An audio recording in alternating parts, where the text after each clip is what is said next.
just fake it. I only know how to pull myself apart. I never thought I'd go this far. In spite of all the scars, it's over now.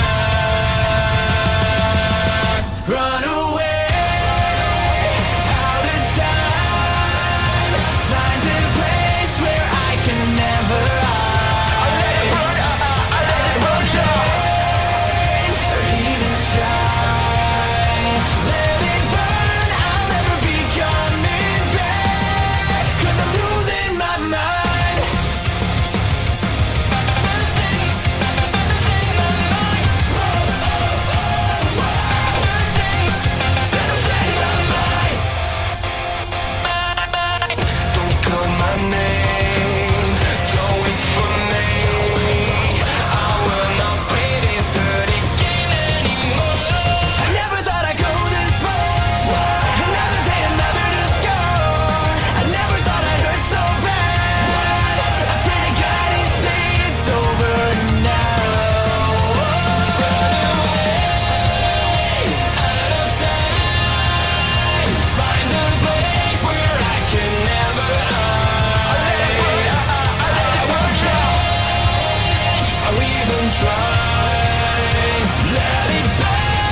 You know, William with the grade A, absolutely incredible super chat already with the $2 super chat. I'm gonna read this one out before we even get to the venue, man.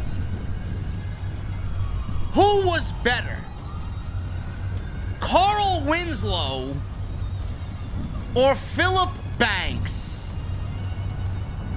That may be the most difficult question that I've ever been asked in the super chats, man. William, cheers to you, brother, man. That's a great fucking question, man. My answer to that one is I'm going with Philip Banks. Unbelievable, man. You guys are fucking crazy. We're going to the venue today, man. We got some extra for you. Vince McMahon's back in gorilla position. What does this mean? A lot of people have neglected this story this week. I don't know why. It's a lot worse than what people and WWE are letting on. Triple H. He's already wanting to stack WrestleMania 40. We're not even through WrestleMania 39 yet. But what is his early idea? We got a WWE release. We got news on FTR. We got news on Kenny Omega. We got news on WWE Backlash. And we're going to have a good time on this Thursday afternoon, ladies and gentlemen. I'm going to the venue. And I got one question for you. What the fuck are you guys drinking? I'll see you over there.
Why has Triple H been so successful?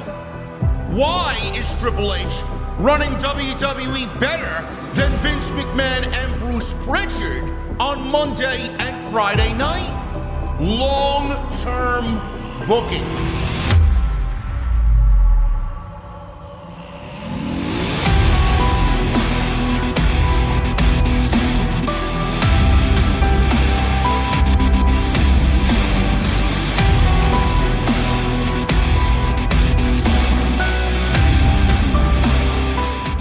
What is going on, guys? Thank you so very much for joining me right here on Off the Script. This is a little bit extra for you on your Thursday afternoons. It is March 9th, 2013. 2013, holy shit. I just went back in time, 2013. I'm sorry, I just woke up from a fucking nap. 2023. I just got done texting Jesse, man. I'm a little fucking loopy, but I appreciate you guys joining me on this Thursday afternoon, wherever you may be, man. We got a lot to get into. Today. It's crazy, man. It's crazy. I'm sitting here thinking it's 2013. I'm sitting here and I'm looking at the news and I am looking over everything that I got to get into today. And I still can't believe the feeling in the community that Vince McMahon being back in Gorilla is not a big deal. I don't really understand how people are looking at that situation and not really thinking that it's a bigger deal than WWE is letting on. Something like that should be at the top of everybody's list of stories for the week. A story like that should really be something that everybody takes serious. WWE has lied to you. WWE has played you. WWE has played the media. WWE sends Nick Khan on these interviews and on these business talk shows, and he says one thing, and then the company doesn't really do and follow through with what they need to do. I don't like being lied to. I don't like listening to something and then completely a whole different thing happens. They say something, it's the opposite. Vince McMahon being back in Gorilla after we were told that he was merely there to visit John Cena is a blatant, flat-out lie. And I don't know why anybody in the community, I don't know why anybody that does this thing is not taking it as serious as people should be taking it. So that's what we're going to go over today. That's the big story today. On top of Triple H, he's already planning to stack, if he's even still in charge by that point, planning to still stack WrestleMania 40 going into Philadelphia next year. So we'll go over that. That's a story that broke yesterday. We'll go over that. We got news on Kenny Omega and his contract status said by Tony Khan. We got news on FTR and their contract status. We got news on Backlash. We'll go over that. We got news on WrestleMania this year. There's a ton of stuff that we're going to get into, man. We're going to dabble in a little bit of AEW. We're going to dabble a little bit in WWE. And I want to thank you guys for joining me on your Thursday afternoons, wherever you may be. Apparently in 2023, I think it's 2013. That's where my head is at, man. This is... We've been going strong, man, since Friday. Since Friday. We've been live on Friday last week for SmackDown, Saturday with OTS, Sunday with Revolution, Monday with Raw, Tuesday with NXT, Wednesday with Dynamite. Today is the 7th stream in a row, man. Tomorrow, that streak will be broken, because I will not be live tomorrow night with SmackDown. We'll be live on Saturday afternoon with SmackDown, so make sure you guys mark that on your calendars. I will not be live Friday night with SmackDown. I will be at the NYC Arena in Queens, New York with Jason, the Solid Monster, and we'll be doing commentary for House of Glory's show tomorrow night. Main event is Fred Rozier versus the Samoan Werewolf, Jacob Fatu. And Kushida is making his House of Glory debut against our favorite, Low-Ki.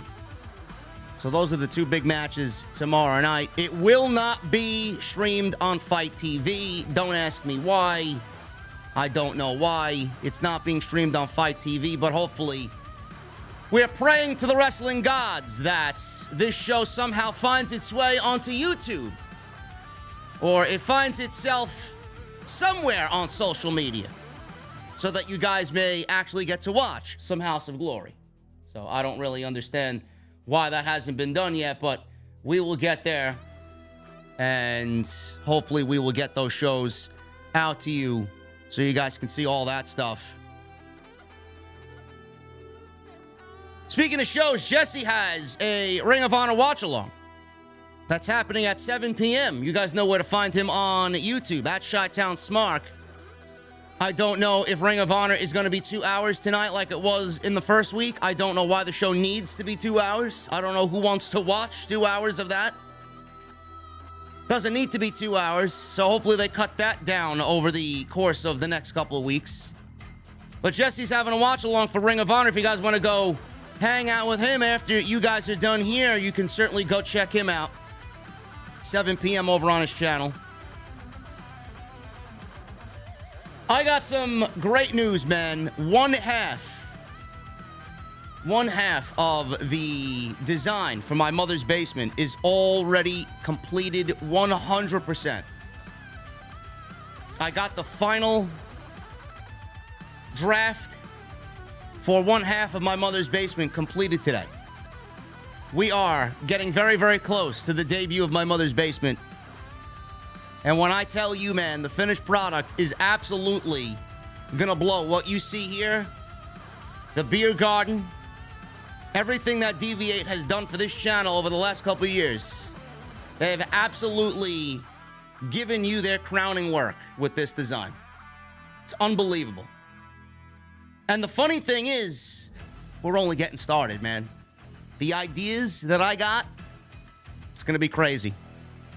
It's going to be a whole fucking universe, man. So that's coming soon. I can't wait to show you guys that. Reason I say that, it's going to be VIP only for the first night, man. So if you want to get in on that and be invited to the debut night, the opening night of my mother's basement, it's going to be VIP only. So hit that join button down below. Make sure you guys go and become a channel member right here on Off the Script. Follow me on social media at JD from NY206. That's Twitter, Instagram, TikTok, and Cameo. Make sure you guys hit that subscribe button down below. Turn on the bell for all notifications. Again, go check out all the other content. There are 6 days worth of live streams that you guys could catch up on. Go check that out. YouTube Shorts. Everything you need is on the homepage. Just navigate yourself. Everything's categorized, man. Shorts, live streams, videos. It's all easy for you. Go check all that stuff out on the homepage. Super chats are open. Get them on in. We'll hang out at the end of the show. And please make sure you guys hit that thumbs up. If you enjoy anything you see from this show today, if you enjoy what you hear, if you have a good time in the chat, please make sure you hit that thumbs up. I would greatly appreciate it. It helps me out and helps the channel out tremendously when you do. So please hit that thumbs up. Let's try for 1,000 likes right here on today's OTS. We're going to get into the news, man. We're going to start with the Bad Bunny being announced to host Backlash. WWE is bringing Backlash back into Puerto Rico for the first time since New Year's Revolution in 2005. This was major news that broke yesterday via WWE. Their first premium live event in San Juan in 18 plus years. WWE announced yesterday that the two-time Grammy Award-winning and global recording artist Bad Bunny will host Backlash on Saturday, May 6th from San Juan, Puerto Rico. That's Cinco de Mayo weekend.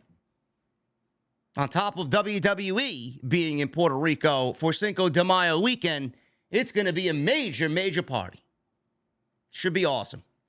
Backlash marks the first WWE premium live event to take place in Puerto Rico since, like I said, New Year's Revolution, January 2005. In 2005, when I was a kid, I wasn't able to attend New Year's Revolution, said Bad Bunny. Finally, 18 years later, WWE returns to the island with a massive event, and this time I will not miss it. We're excited to bring Backlash to San Juan as the demand for WWE premium live events outside of the continental United States continues to grow, says Triple H. Bad Bunny is one of the world's most popular entertainers, and nowhere is that more evident than his native Puerto Rico. Got to shout out my friend Issa because she was actually at one of the more recent scrums. I don't remember what it was for. It might have been for the Royal Rumble, if I'm not mistaken. And Triple H was asked by our resident Demon Diva about possibly WWE coming on in to Puerto Rico. She asked that question because I know how proud she is of Puerto Rico, and she lives there, and she's there taking care of her mother, and she's ingrained in everything that goes on there. And it's a part of her that is very evident in everything that you see that she does. She asked Triple H this question, and I love the fact that she had no fear in asking him something that was completely out of left field for him. He probably didn't even anticipate it. And at the end of it, he gives her a wink. And I watched that as I watched it back after our live stream from the Royal Rumble. I watched it back, and I watched that clip. She posted it on her social media, and I watched it, and I said, yeah, he's got something brewing. He's got something brewing. We did not know how soon he had something cooking up, and this news broke yesterday that they are indeed going back to Puerto Rico. So WWE is going to be in Puerto Rico for May 6th, Backlash, and then WWE is going right back to international seas, international waters for the Saudi Arabia show, where they will do King and Queen of the Ring. So WWE is, quote-unquote, going international for the 2 shows in May. Now, the Puerto Rico show is not really international, as Puerto Rico is a part of the United States. I got blasted on social media because I labeled international shows in Puerto Rico in the same tweet, and I angered many virgins online because of the misinterpreted tweet. So be careful if you're out there and you claim that this is an international show. To everybody, it's a very sensitive topic if you are from that part of the globe. So just watch out, as I had to deal with a bunch of blocks on social media yesterday. I'm excited about this. I'm excited because I'm already I'm not making any promises. I'm already possibly thinking about maybe attending this show because A, I've never been to Puerto Rico, believe it or not, and B, the energy that is going to be there is going to be tremendous. Plus, I like to party, so, you know, it may be a fun thing.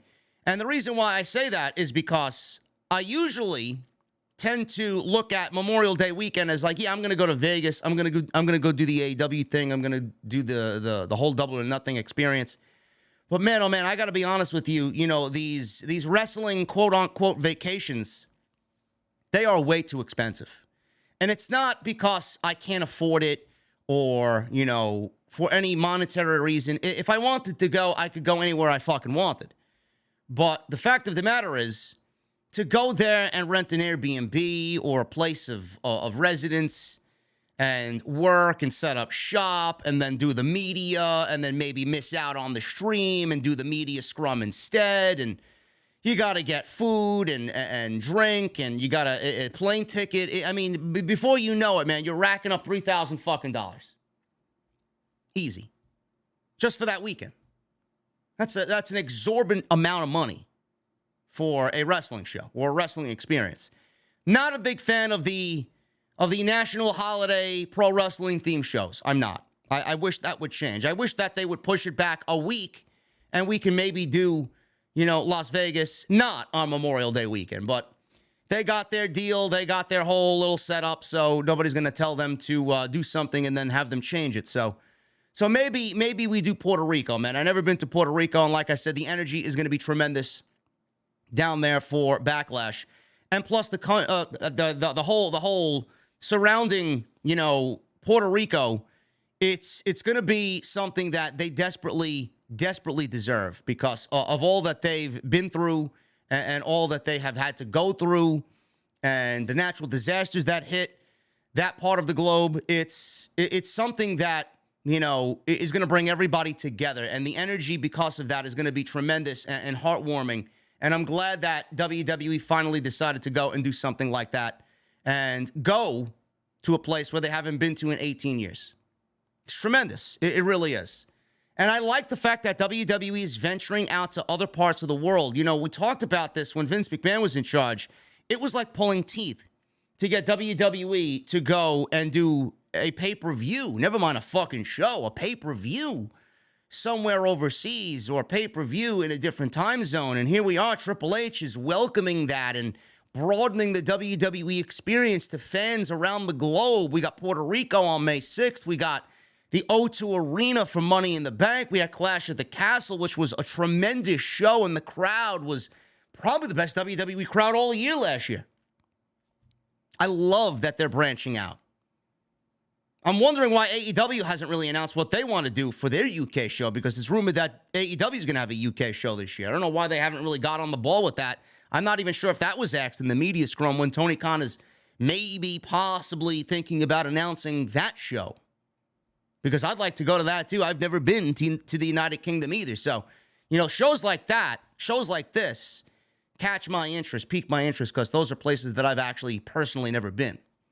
So Dave Meltzer noted that the feeling with this show is that WWE holding premium live events, obviously outside of their comfort zone in other places around the globe is great. They will have tough competition, such as boxing and UFC events. It's something that they're thinking about, and it's not enough crossover with fans that would impact WWE shows. So they feel like those shows aren't going to really impact their shows. If they put these shows on a weekend where there's a boxing or a UFC show, they feel like there is not enough crossover that it would impact their show severely. Also, if fans don't watch the shows live, it's not a big deal because they're already, on Peacock, and WWE has guaranteed money from Peacock anyway. It's not like they're losing pay-per-view buys or, anything pay-per-view monetarily because they are putting something on a busy weekend, and then fans opt to go watch something else, and then they're losing out on pay-per-view buys. It's on Peacock. You go watch it when you want. It's on demand. WWE doesn't really care about that. No sweat off their back. WWE will be gigantic in Puerto Rico, says Dave Meltzer. Every time they go there, they draw well. Pay-per-view is going to sell out instantly in a hot crowd. It's Cinco de Mayo weekend, and it's in Puerto Rico. This also sounds like a Nick Khan thing because Cinco de Mayo, a big event, and the feeling, even though boxing is most likely going to run with Canelo that night, UFC is going to run, and their mentality is the crossover is not as big as it used to be, so they can run with no problem. Plus, it's not pay-per-view. It's free on Peacock, so even if people want to watch the UFC that night, they can watch WWE later. That is their mentality. Everything's changed because of the fact that it's on Peacock. They would have never done these European shows earlier in the day because of the idea, if it's pay-per-view, it's got to be in that time slot, that prime time slot, or it's not going to sell well because people are used to that time slot and buys go way down if we move out of that time slot at 8 p.m., says Dave Meltzer. No reason why WWE shouldn't be doing this more often. I welcome the overseas shows. I welcome the international shows. I welcome this show. It's going to be great. It's always great to get out from your home base, from the United States, to go to a UK, to go to an Australia, to go to a Saudi Arabia. I mean, I'm not a big fan of those shows, but the crowds there as of late have been a lot better than they used to be in the first go-around in Saudi Arabia. This Puerto Rican crowd's going to be fucking tremendous. Love it. Absolutely love it. It's going to be great, and I can't wait to see what happens with Backlash. A lot of people are already saying that, will Roman Reigns walk into Backlash as the WWE champion? I don't know. Some people are already wanting Damian Priest in a major profile match, being that he is from that part of the globe as well. We will see. Is Bad Bunny going to get in the ring? Is he going to be a host only, or is he going to get in the ring and actually perform? Because we know he's capable of performing. I don't know.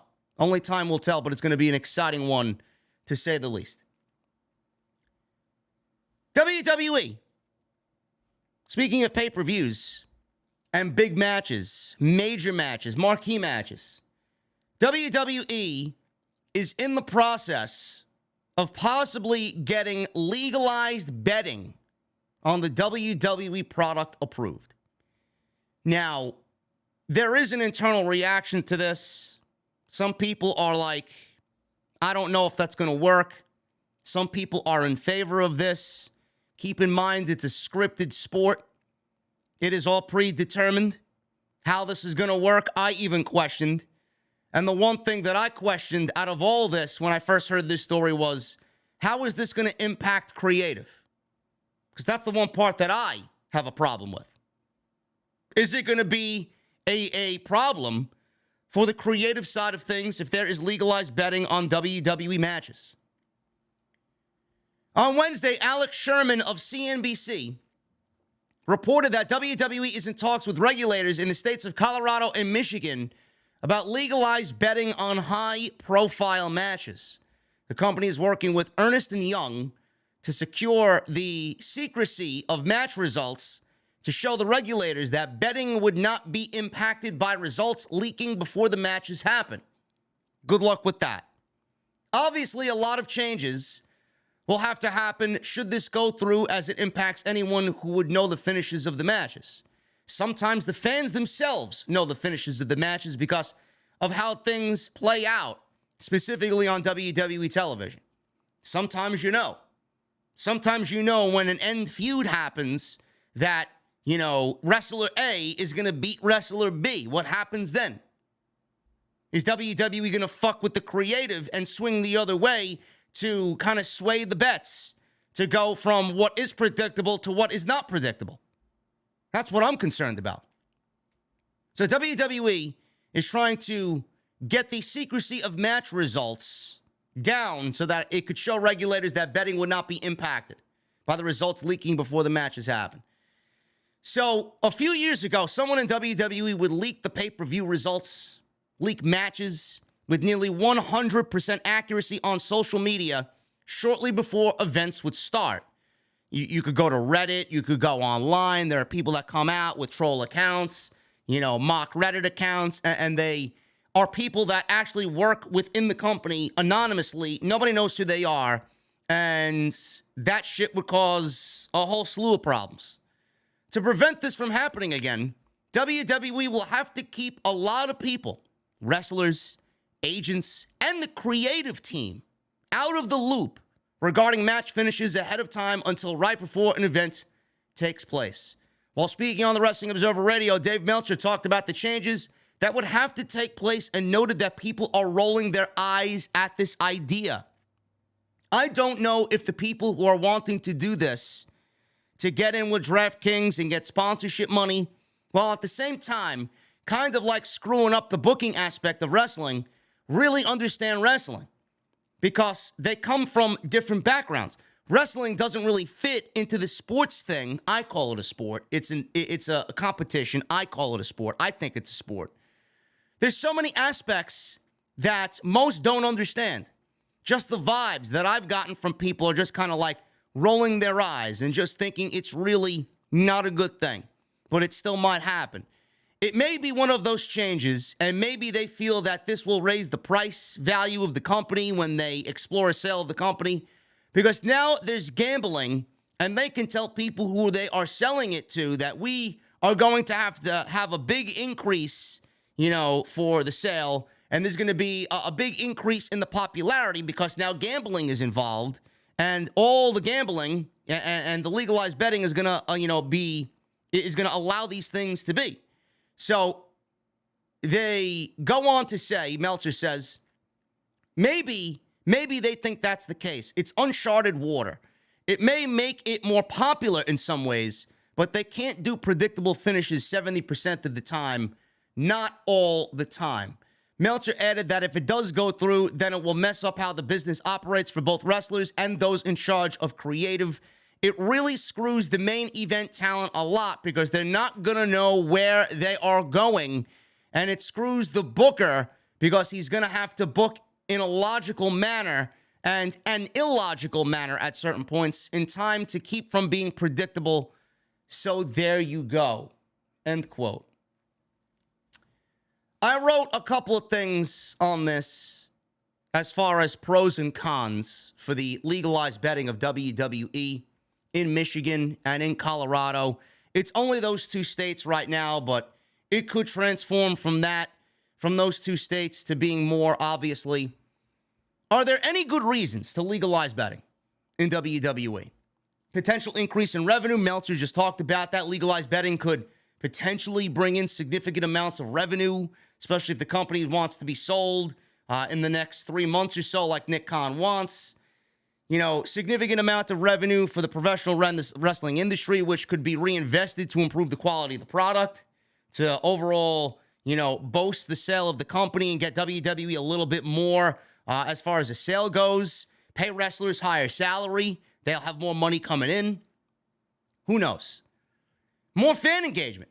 You may get new fans born of betting on the WWE, you may get people actually watching the show that don't actually watch the weekly shows. You may get people watching the WWE product that don't really give a shit about pro wrestling, but are going to watch and bet and then maybe themselves become a fan. Who knows? So those fans, could have a little bit more engagement in the product after not really caring or watching the product. Viewership may increase. You may get some fan loyalty out of that. That remains to be seen if that actually will happen. More opportunities for wrestlers. Legalized betting could create more opportunities for wrestlers to showcase their skills, increase their popularity, potentially leading to higher salaries and obviously more job security. Those are the only things that I really came up with. None of these potential benefits are guaranteed. So those are the only things that I could really think about as far as a positive for legalized betting in the WWE. Now the cons. Those were the pros. Now the cons. Damage to the reputation of the wrestling industry. It's a scripted entertainment. Professional wrestling is already viewed as a low-brow, low-blow fucking form of entertainment. It's a circus to many people. A lot of people, you talk about pro wrestling, do you still watch that shit? People always have this negative stigma when it's surrounding pro wrestling. People usually look at pro wrestling with a lot of skepticism. This is by some people due to its scripted nature. This is due to some people because of the writing that you see on the show, the childish-like writing, the antics that people know and have come, to know about pro wrestling, that have come accustomed to with pro wrestling that you used to watch in the 90s and in the early 2000s. Legalized betting on wrestling matches could further damage the sport and its reputation. Wrestling is already in a low place. We don't want to damage the reputation of pro wrestling anymore and make it harder for people to watch the show and to bring people on. I wouldn't want that. I mean, it's part of my way of life as well. I would not want that. You're going to compromise the wrestlers and you're going to compromise the integrity of the matches. Legalized betting on pro wrestling could incentivize wrestlers. And this is something that I actually thought about when I first read this story. Legalized betting could incentivize, imagine, because gambling is a dirty fucking business, man. Imagine somebody going into one of these matches and throwing the matches to sway, the betting in their favor. Maybe they get a cut of it. This could lead to matches being thrown. I don't know if that's going to happen in WWE. I don't know if that's really even a possibility in WWE. There could be some serious ramifications if it does come to something like that. But the integrity of matches being thrown, hurting the credibilities of the wrestlers throwing matches or intentionally losing, referees getting involved and doing something that they're not supposed to do. This will lead to the entire integrity of the match being ruined. This could ultimately hurt the credibility of the industry and its performers. Why would you want that? Why would you want anything close to that? Then you got the pressure on the wrestlers. Wrestlers are already under a great deal of pressure, getting the match ready, getting in shape for the match, going over everything that they need to do to make sure that it's right, the physicality that goes into these matches, the mental preparation that goes into these matches to perform well. Legalized betting on wrestling could add another layer of pressure, leading to increased stress and potentially even affecting the mental health of all the wrestlers involved. You don't want that. You want a happy workplace. You don't want to add more stress on top of what is already a very stressful environment. Corruption. Legalized betting could increase the risk of corruption in the sport, with outside parties attempting to influence the outcome of matches in order to win bets. Imagine that. Imagine something that we watch as a fan base, and everything's lining up, and WWE's got all their eggs in one basket, and then you get some fucking scumbag in some situation who's going to corrupt the outcome of a match to sway it in his decision because he's got money on it, moving away from what it really should be. Don't like any of that. There's already enough corruption in the pro wrestling industry as it is. Legal and ethical issues. Negative impact on the fans. Introducing betting on professional wrestling matches could have a negative impact on fans, particularly those who are just more of a casual fan base, who could make the sport feel like more like gambling and less like entertainment, more like gambling, less like pro wrestling, turning some fans off from even watching the product altogether. Nobody wants to watch that. Increased focus on betting odds. There's going to be a difficulty in maintaining storylines. This is the part that I am most interested in. Professional wrestling relies heavily on storytelling and building long-term story. The introduction of legalized betting could make it difficult to maintain any of these stories, as the outcome of these matches would be subject to outside influence. You don't want anything like that happening. Imagine the betting on the Bloodline story, and then the betting sways the outcome of what we know it should be to something else. You won't want that. Nobody wants that. Increased pressure on the creative team. Bookers are already under a great deal of pressure to create compelling storylines and compelling matches. The introduction of legalized betting could add another layer of pressure, as they would need to take into account the odds and potential outcomes of each match. Instead of having it just more of a streamlined creative, let's have a beginning, let's have a middle, and let's have an end. It's supposed to be fun. It's supposed to be a journey. As soon as you get money involved, all that shit goes right out the window. And the most important thing that WWE, and you know, WWE doesn't want anything to fuck with their money. This could actually lead to a negative impact on sponsorships. Not all these major companies that want to do business with WWE, not all of these major companies look at gambling as a positive thing. You know, they may not want to be in bed with WWE if they are known to legalize betting on their matches. Legalized betting on professional wrestling could turn off potential sponsors who don't want to be associated with the WWE with gambling or betting. This could limit the amount of money available to the industry, could limit the amount of money WWE can make, and make it harder to attract top-tier talent. So, I mean, the cons definitely outweigh the pros, for sure, in this situation. It's going to be something that a lot of people are going to be monitoring. I don't like it. I don't bet. I don't really have any interest in that. And I'm more of the fan base that wants creative. I'm very specific on the creative and the long-term booking. How is this going to affect the writing? How is this going to affect what we see on TV? I mean, WWE already has a problem with booking themselves into fucking problems on TV. Imagine if you get money and legalized betting involved. It's not a good look. It's not a good look. I hope this goes nowhere, but knowing WWE and how greedy they are and wanting all the avenues to make as much money as possible, I suspect something's going to come out of this in 2023, and I don't really find myself being a fan of legalized betting in the world of pro wrestling. WWE has started asking wrestlers about the Hall of Fame inductions. There's not one announcement for the Hall of Fame yet. We are looking at it being March 9th, 2023, and we have no Hall of Fame inductions. Not one. Now, the reason why I said that there may not be a Hall of Fame induction is because Vince McMahon wants to be hands-on with the Hall of Fame inductions. Even though Triple H is in charge of creative, how much say does he have in choosing the Hall of Fame inductions? Probably not much. If Vince McMahon is still sitting in Gorilla, I can guarantee you that Vince McMahon is going to be in charge of choosing who goes into the Hall of Fame this year. WrestlingNews.co reported on February 20th that word going around is that a former WWE champion will be headlining at this year's Hall of Fame. A lot of people are believing that it is Dave Bautista. I don't know how likely that is. We haven't had anything announced as of yet for the Hall of Fame. But I know Dave Bautista has come out and stated that he wants to be in the Hall of Fame, and he wanted to do it with fans in attendance. He didn't want to do it in front of a PC crowd, in front of virtual screens with no actual people there. He wanted to be in the fans' presence and give thanks in person. And you cannot blame him for that. So he turned it down. When he was announced, he turned it down because he wanted it to be legit and not in front of a virtual screen. WWE is still planning on airing the Hall of Fame ceremony after SmackDown goes off the air from the Crypto.com Arena. Ridiculous name for an arena. The former Staples Center, I believe. On March 31. While speaking on the Wrestling Observer Radio, Dave Meltzer noted that WWE has started asking people whether they would be interested in being inducted.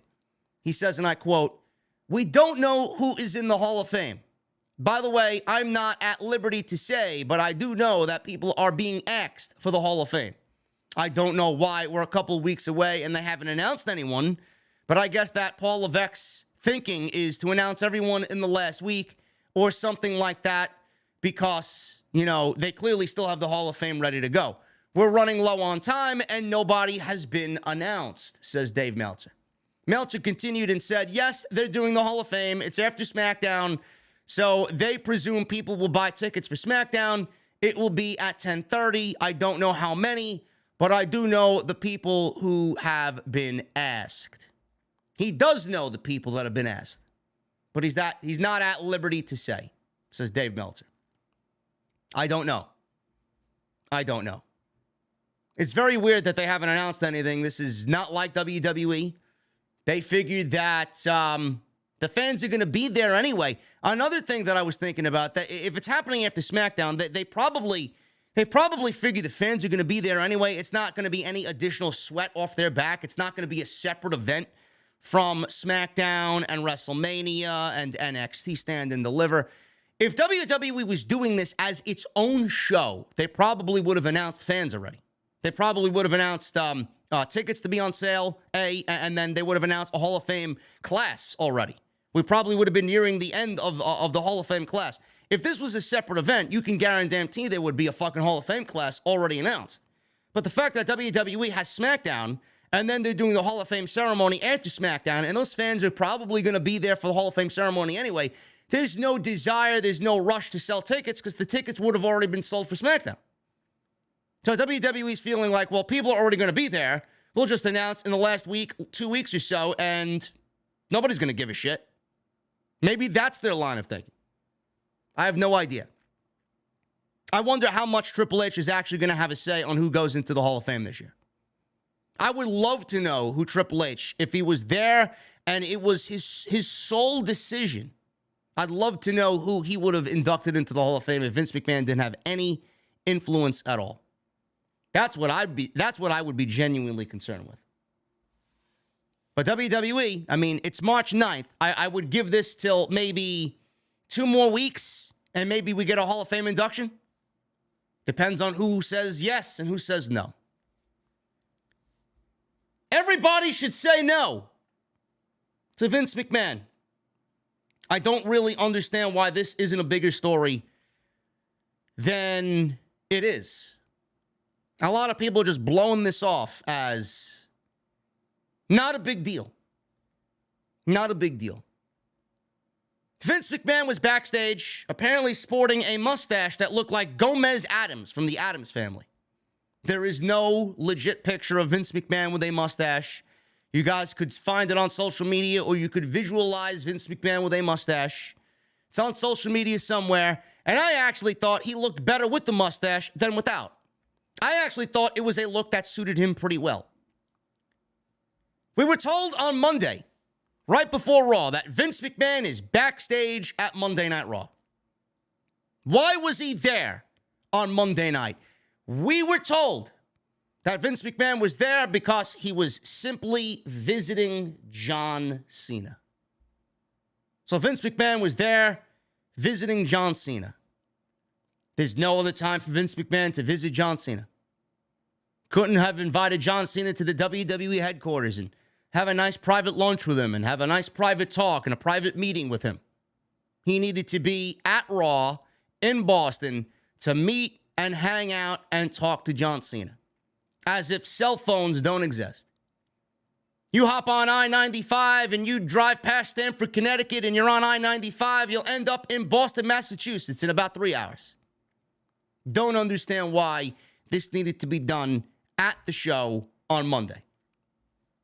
I don't care who is backstage. Vince McMahon should not be there. I don't give a shit if it's his company. Vince McMahon should not be there. And I'll get into that in a second. We got Raging Girl Gamer, by the way. We're going to take a little bit of a break here. We got Raging Girl Gamer.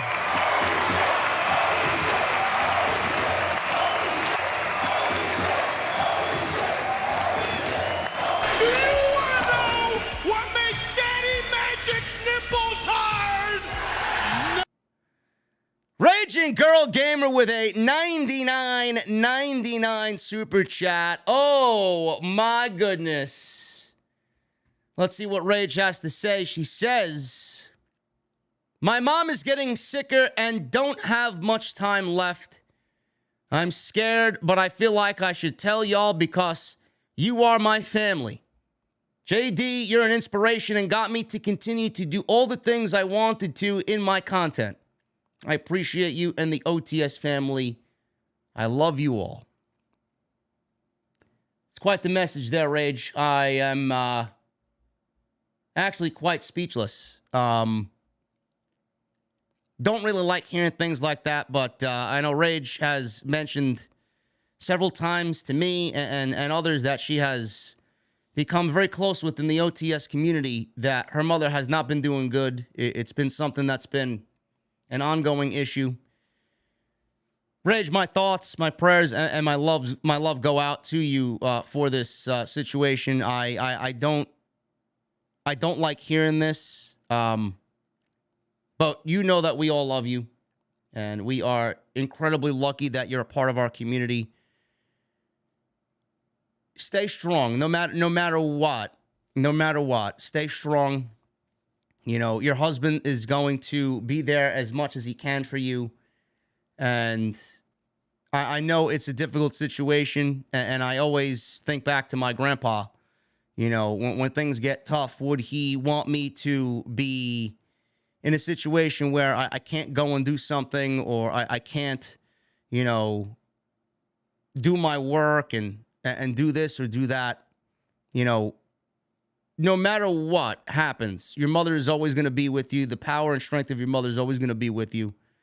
Do right by her in her time of need right now, and make sure everything is as comfortable as possible for her. And at the end of the day, Rage, you know that everybody here is going to be here. Everybody. No matter what. We're always going to be here. Jesse's going to be here. I'm going to be here. We're going to provide you some laughter. We're going to provide you love. We're going to provide you, you know, comfort. We're going to use the podcast as an escape on those days where you're feeling worse.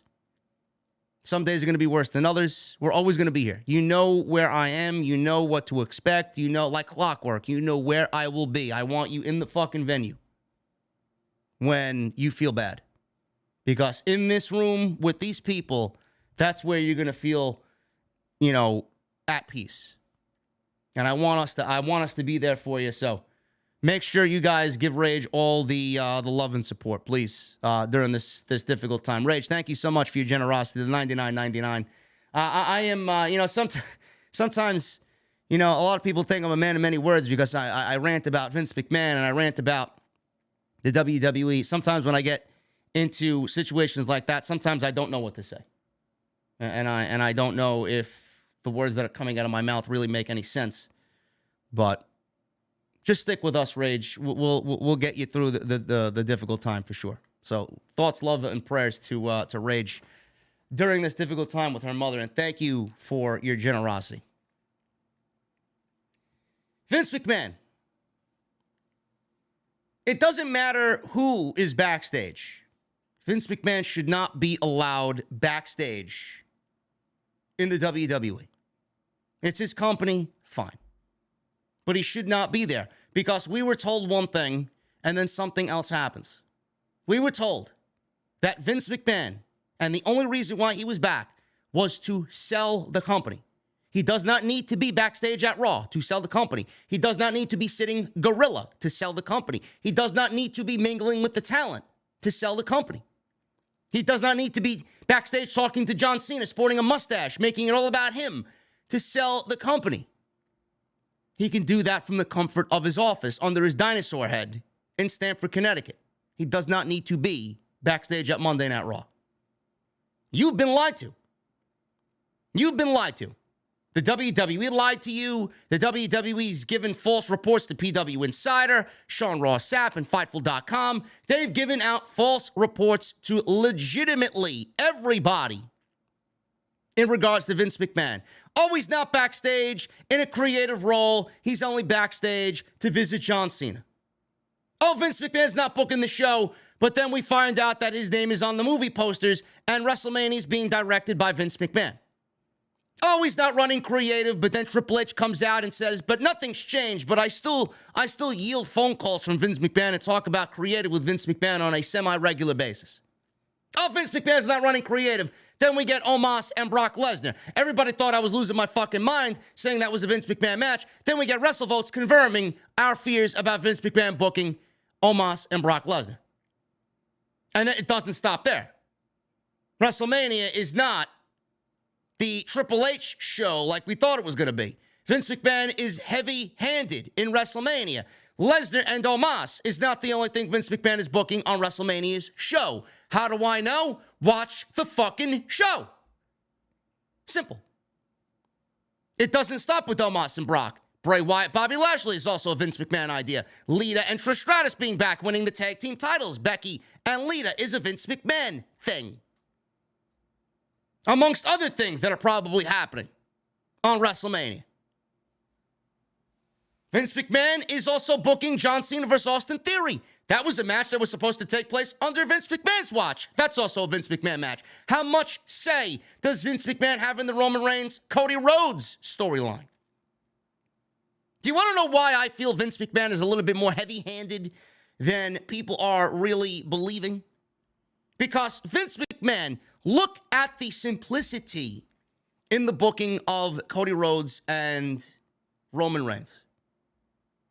They went right after Dusty.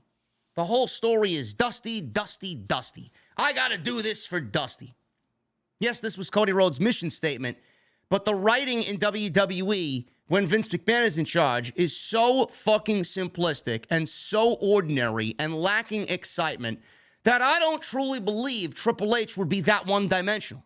I don't think Triple H would be that one-dimensional. I think Vince McMahon is doing that because this is his match. This is his Roman Reigns. This is his champion. So clearly Vince McMahon's going to have a say in how it ends. It started with Vince. Why wouldn't it end with Vince? You don't think Vince McMahon is going to have any say at all on how Cody Rhodes and Roman Reigns comes off? Just listen to what I just told you. This Roman started with Vince. Why on earth would you think it would not end with Vince? And the simplicity of the storyline, they want you to think that Cody Rhodes is nothing more than the son of a plumber. You think Cody Rhodes is going to be hyped up and talked about as this mega star that went to a rival promotion to come back and is now a bigger star because of what he did somewhere else? No, they want you to think that Cody Rhodes, all Cody Rhodes is Dusty's son. That's grade A Vince McMahon writing. No doubt about it. No doubt about it. How much say does Triple H have? He's got some say. But I guarantee you every idea, every twist and turn, everything that Triple H brought to the table was always cut down by Vince McMahon. The word going around backstage was that Vince McMahon was simply there to visit John Cena, who returned on Monday to set up his match at WrestleMania with Austin Theory. Sean Ross Sapp reported via Fightful Select that Vince McMahon being at the show caused more of a stir online than he did in person among those at the show because the talent felt that it was just a matter of time before Vince McMahon was backstage at a show following his return as executive chairman of the WWE Board of Directors in January. It was said that McMahon's physical appearance turned heads because he had dyed his hair and had a small mustache, with several talent describing it as resembling Gomez Addams from the Addams Family. His appearance at the event was heavily discussed. One person in WWE who has known McMahon for 20 years stated that it was more drastic and a shock than him getting his head shaved. Although several photos of McMahon and his new look have been going around online, none of the photos that you've seen are real. They're all photoshopped. Speaking on Wrestling Observer Radio, Dave Meltzer noted McMahon was in the gorilla position where wrestlers enter from the backstage area to the stage all night during Monday Night Raw. But I was told Mike Johnson and Sean Ross Sapp told us that Vince McMahon was only visiting John Cena. So clearly Vince McMahon was there for more than a visit with John Cena. What was he doing sitting in Gorilla? And don't give me the excuse of, oh, it's his show. Oh, it's his company. No. That doesn't fly here. Vince McMahon gave up all right to sit in that chair when he retired from his position of all positions in WWE. I don't give a fuck who you are. I don't give a shit what company it is. I don't give a shit what relations he has to the company, if it's his company or not. Vince McMahon gave up all right to sit in that chair when he used company money to use the company that he loves, that he built his name off of, to use the company as his own personal sex shop for however long he did. He gave up all that to no longer sit in that chair. He does not deserve to be in that chair anymore. I don't understand why people are still vehemently telling me that it's his company. What's the big deal? What's the big deal? What's the big deal? Do you realize what a Vince McMahon run WWE is going to go back to? Why would you want that? I don't understand you people. Meltzer says he was in Gorilla all night. What does that tell you? He wasn't barking orders. This is according to Meltzer. He wasn't barking orders at people or anything like that, but he was in Gorilla all night.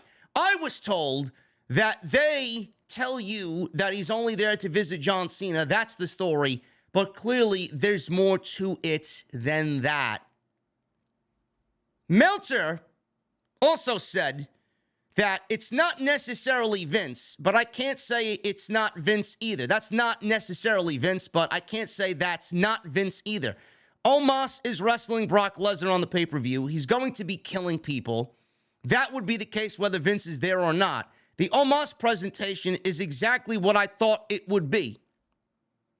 I don't understand why everybody is not looking at this more than just, oh yeah, Vince is booking Brock Lesnar and Omos. Don't worry about it. Triple H threw him a bone and he's booking one match. No. No. People are telling me that nothing has really changed from Monday Night Raw under Vince McMahon to Triple H. This is what I don't get. Nothing's changed. Like, what the fuck are you what? I want you guys to think about that for a second. These people, knowing me and how I meticulously break things down, you're going to come to me with Monday Night Raw hasn't changed under Triple H. It certainly has. Monday Night Raw was unwatchable. It somewhat became watchable again. When Triple H first took over Monday Night Raw, there was a heavy focus on women's wrestling. There was a heavy focus on wrestling in general. And there was a heavy focus on spreading the 3 hours out through wrestling matches. Not overloading the show with 8, 9, 10 matches, 60-second matches, this and that, nonsensical skits, and all this other shit. I want you to go and watch the Monday Night Raws when Triple H was in there and taking over. I want you to go watch some of those first few Monday Night Raws and tell me that there isn't a difference between those shows and what we got on Monday. You are being lied to. You are being lied to. I don't know why you are not taking this as seriously as I am. Vince McMahon being back is going to kill the product. You have ushered in a fan that stopped watching when Vince McMahon was there. They now are accepting WWE a little bit more and more and more week by week with Triple H in charge. You want to go back to driving those fans away? I can't even begin to tell you how many people came to me personally and said, JD, I haven't watched WWE in years, but now I'm going to give it a shot because Vince McMahon's not there. How many people came to me and said, Vince McMahon, the reason why I haven't watched WWE in over a decade plus is because of Vince McMahon and the guy that was leading that company with all the nefarious shit and the bad fucking karma he brought by what he did and what he is as a person. The reason why I haven't watched is because of what he is. I'm not watching and I'm not supporting. How many people stopped watching and caring when he killed NXT and he killed all the fucking talent that he had under his company to kill them purposely because it wasn't his or it wasn't his creative and Triple H was doing it better than NXT than he was on the main roster? How many of those talents were fucking killed? How many people needed to be fired for people to say, enough is enough, I'm done with the fucking direction of the company? How many people have been fired while Triple H was there? Zero. Have things gotten better on Monday night? Yes. Have premium live events been much better under Triple H than under Vince McMahon? Yes. Have certain creative decisions that Triple H has made gone out there and were made for the better? Yes. Eliminating gimmick pay-per-views. Making the pay-per-views more like an event. Quality over quantity. 6 matches more than anything sits better with me than loading a show up with 9, 10 matches and putting matches on there that don't mean anything. Things have changed. Returns have happened. Triple H brought back people that he knew were wrongfully fired. Gimmicks have been tossed out and changed, like Max Dupree back to LA Knight. Things like mid-card championships have now taken a center stage. When Vince McMahon was there, those titles meant nothing. Look at Austin Theory in the United States title. Look at Gunther and the Intercontinental Championship. Would we be talking about the Intercontinental title the way we have been if Vince McMahon was there? No. No, we would not. But don't come to me. Don't come to me on Twitter. Don't come to me on my YouTube page, in my comment section, and tell me nothing's changed about Monday Night Raw. It certainly has changed. Look at Monday Night Raw this past Monday. We got 3 one-minute matches. You mean to tell me Vince McMahon had nothing to do with that show? Or was it that the current creative team knew Vince McMahon was going to be there and sitting in Gorilla, and they wanted to give us a show that would be a Vince McMahon-like show? Because, hey, if the boss is going to be back, we got to present the show the way he would write it. Is that what happened? Has Vince even kept up to date on what was going on in WWE while he was out? I don't know. I don't know. But that show on Monday looked more like a Vince McMahon show than I had ever seen on Monday Night Raw in the Triple H era. 3 one-minute matches, one of them being Piper Niven and Nikki Cross, who I know Triple H loves both of those women. 1 minute, 60 seconds. Johnny Gargano got called a short little guy, and Chad Gable was called small and ugly. You mean to tell me that Triple H would allow that type of wording on his show with those 2 guys? Why were those things said on this night, on Monday? Those things were not said or uttered previously. Because Vince McMahon is there. Because Vince McMahon has something to say about creative. Vince McMahon is back in charge whether you want to agree with me or not. Triple H may be the guy, but when things go bad, Triple H is going to be... This is the Paul Heyman and Eric Bischoff thing all over. That's all it is. This is all that it is. Paul Heyman was the executive director of Monday Night Raw. Eric Bischoff was the executive director of SmackDown. They were both fired because Vince McMahon would rather put somebody in place and put the blame on than take the blame himself. When shit goes wrong or when shit doesn't go the way he wants, he is going to blame Triple H. Triple H, as far as I'm concerned, is nothing but a fucking name with a title who doesn't run shit. He's out there in the scrums. He's in Gorilla. He's the face of creative. But when things don't go the way that Vince McMahon wants, Vince McMahon's going to say, enough is enough.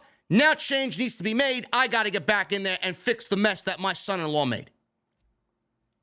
That's all it is. That is all it is. If you tell me that nothing has changed in the last few months with Monday Night Raw, you are a completely oblivious fucking idiot. It is not the same show. Vince McMahon is heavy-handed in Wrestlemania. Vince McMahon is going to continue to be heavy-handed in Wrestlemania. With the things that I just mentioned, it is very difficult to sit here and not believe he is not doing anything. He's not back to run creative, but he's sitting in Gorilla. Why? Why is he sitting in Gorilla if he has nothing to do with creative? We were told that he was back to sell the company. Meanwhile, he's backstage in WWE in Gorilla. If he's here to sell the company, what the fuck is he doing there? I don't give a shit who you are. Get him out. This is a much bigger problem than people want to really admit.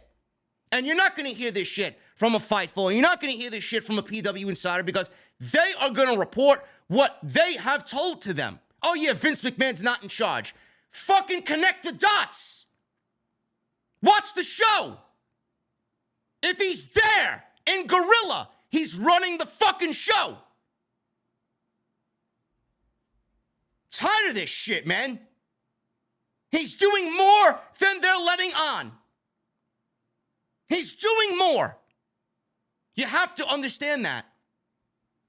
None of the staff or talent said Vince McMahon was giving orders or feedback to anyone they saw. Sure thing.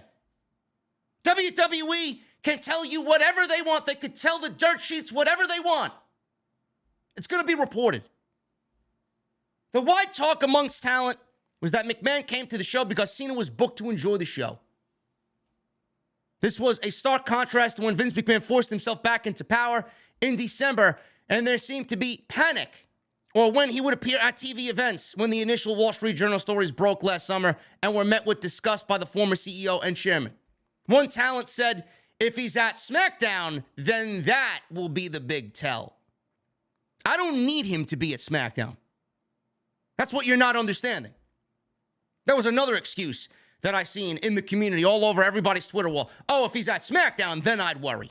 No, you need to worry now. It is something you need to worry about now. Everything he's done is not enough to worry. This man forced himself back to overtake the board of directors, completely wipe them clean, fired 3, 2 quit. His daughter stepped down completely from the board of directors and quit the company altogether. He was unanimously voted to stay away. All of these people now, as the new board of directors, which Nick Khan and Triple H were still a part of, unanimously voted him to stay away. Now the new board of directors unanimously voted him to come back and lead the board of directors. So this man was unanimously voted to stay away, then unanimously voted to come back with no rhyme or reason, no excuses, no pushback. He's got lawsuits out the ass from people who believe he manipulated his way back in the company wrongfully, using his power and abusing his power. Then we're told that Nick Khan, that Vince McMahon is only back to sell the company. He's on various interviews. Oh yeah, Vince is only back to sell the company. Meanwhile, he's now backstage in WWE sitting in Gorilla, and you want me to sit here looking at the string of events that this man has gone and done to get himself in the position he's in now, and you want me to believe that he's not going to try and overtake the company? I don't really understand that one. Triple H is still in charge. That's what they want you to believe. They want you to know that. Vince McMahon was being noted by WrestleVotes. He said that Vince McMahon being Gorilla didn't impact what was planned for Raw. Well, clearly somebody wrote the show for him then. Clearly somebody wrote the fucking show for him, because there is nobody that will convince me otherwise that with Johnny Gargano being called small and Chad Gable being called the little ugly guy, there is nobody that will convince me that Vince McMahon did not have a fucking say on what happened on this show. Or everybody is just a complete fucking puppet and they wrote the show to appease Vince McMahon, knowing that Vince McMahon was going to be there, and they wanted to pretend like the show really is Vince McMahon and everything is just exactly how Vince McMahon wants it. Him being back is a major problem. This is only step 1. I said this on Monday. You give him a fucking piece of the pizza pie, he's going to want the whole fucking pie. You're going to give him a taste of something, he's going to want the whole cheesecake. It's ridiculous how nobody thinks this is a major story. Give it time. Give it time. And with people dropping out of the WWE sale, and WWE right now looking at Saudi as their only potential sale, what's going to happen then? How many people are going to drop off after that? Vince McMahon selling to the Saudis may be the only way he gets complete and full control back in WWE. What if there is no sale? He's going to use that as a way to get back still, to take back all the power that he once lost. or he once had. So no matter what, if the company's not sold or if the company's sold, Vince is going to be back in power one way or another. You're already seeing it. Yeah, but Vince McMahon's only there to visit John Cena. Sure thing. WWE. Apparently, we may be getting a new major faction on Monday Night Raw. MVP's Instagram has got a lot of people talking. For months, WWE has been teasing the formation of the Hurt Business, which, another thing, completely dropped off the face of the earth, but I'm supposed to be told that Vince McMahon's only there to visit John Cena. The Hurt Business was on its way to being reformed on Raw. All of a sudden, it got dropped. Nothing about it has been seen or heard of again. Cedric Alexander and Shelton Benjamin, when was the last time we seen them? Gone. Various times MVP has been with Shelton Benjamin and Cedric Alexander, but Bobby Lashley has declined to reform the group. Lashley is currently in a feud with Bray Wyatt, and MVP seemingly has his sights possibly on forming a new stable. MVP posted a photo of himself with Montez Ford, Carmelo Hayes, and Angelo Dawkins with Omos in the background. This could mean nothing. MVP could be trolling, but it shouldn't go unnoticed that seemingly all of the comments under the photo are positive about the idea of this stable actually becoming a thing, whether as a new version of the Hurt Business or a completely different business venture for MVP. Carmelo Hayes, it's been talked about, especially by MVP, that he would love to work with Carmelo Hayes if he made it to the main roster. Carmelo Hayes is not going to be on the main roster imminently. I do believe that he will be the one to beat Braun Breaker at Stand and Deliver, and he will be the leader of NXT on Tuesday nights while Braun Breaker gets called up to the main roster. But when that happens, when Carmelo Hayes makes it up to the main roster, I would love to see all of this come to fruition. Maybe it's just MVP trying to get a reaction out of fans and trying to get a reaction out of the marks. Great, it worked. But it could be something that MVP is teasing us with as what's going to... Maybe it's a glimpse into the future. That sounds like a great stable to me. It actually would make Omos a little bit more digestible as well. Angelo Dawkins, Montez Ford, they are possibly on the verge of a breakup. It's been rumored for months. Everybody thinks Montez is the breakout guy. Let's get him in a singles role. I mean, I don't even want to go that far yet. I don't. I mean, what's the rush? Why do we need someone like that now as a single? I still find their value to be in a tag team. Nothing really drastically needs to change there. Turn them heel. Turn them heel. A heel MVP with Montez, Angelo Dawkins, and Carmelo Hayes as a heel faction? Sign me up. And they all look great together. If you go to MVP's Instagram, they all look great together. It's something that legitimately could play out and be great for WWE television. And the most exciting aspect of it is Carmelo Hayes would be on the main roster getting rubbed from Montez, Angelo, and MVP, and he'd be a made man quicker than you could imagine. And he's got all the in-ring ability. He's got the natural charisma to do that on his own. But to facilitate that, I'm all in on that, man. I'd love to see that happen. WWE are reportedly protecting Solo Sikoa for major future plans. Speaking about Zayn's match with Sikoa on Wrestling Observer Live, Dave Meltzer noted that WWE are not going to beat Solo as they are saving him for a future match with Roman Reigns. Now, that could be the plan or not, but Meltzer says this, and I quote, "When Sami Zayn wrestled Corbin, if they saw him as a top guy like they saw Cody Rhodes ran through Corbin like it was nothing. Sami sold the whole match and then got his win. With Solo versus Kevin Owens, they ended on a double countout because they're not going to beat Solo, because they're saving Solo for Roman whenever that day comes. But with Sami versus Solo, Samoan spike and he pins him." So Meltzer believes that Solo Sikoa is being protected because of a future match with Roman Reigns. How we get there, I mean, that remains to be seen. I mean, that just opens up a whole new can of worms in itself. Is there still going to be a bloodline? Is Roman going to be kicked out of the bloodline? Is there going to be a bloodline without Roman? Nobody knows. Nobody knows.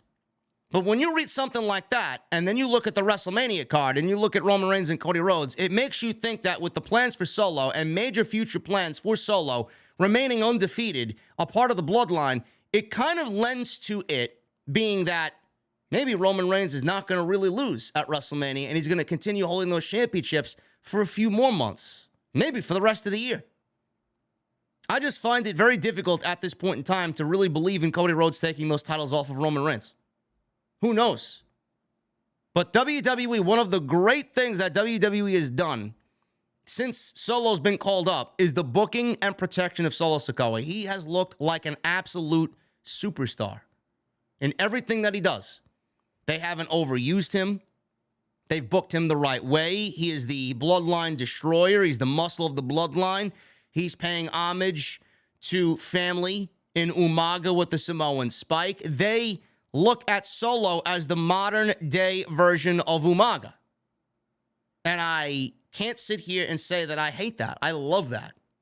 I think that's a great idea.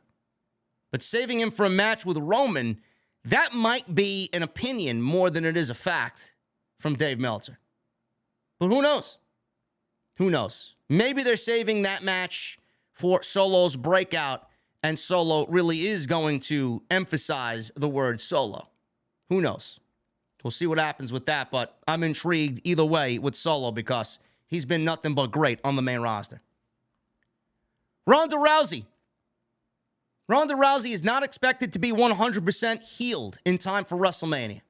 WrestlingNews.co exclusively reported that the plan is for Rousey and Shayna Baszler to win the women's tag team title match at WrestleMania and become the women's tag team champions. Dave Meltzer also confirmed this. This is confirmed through multiple outlets. Now, what we got on Monday is not a women's tag team title match. We got a 6-woman tag team match. We got Bayley with Damage Control, Io and Dakota against Trish, Lita, and Becky Lynch. No tag team titles on the line. So Ronda is not 100%. It's expected that she's not going to be 100%, and she may miss WrestleMania, which in turn will help or will make Shayna Baszler also miss WrestleMania.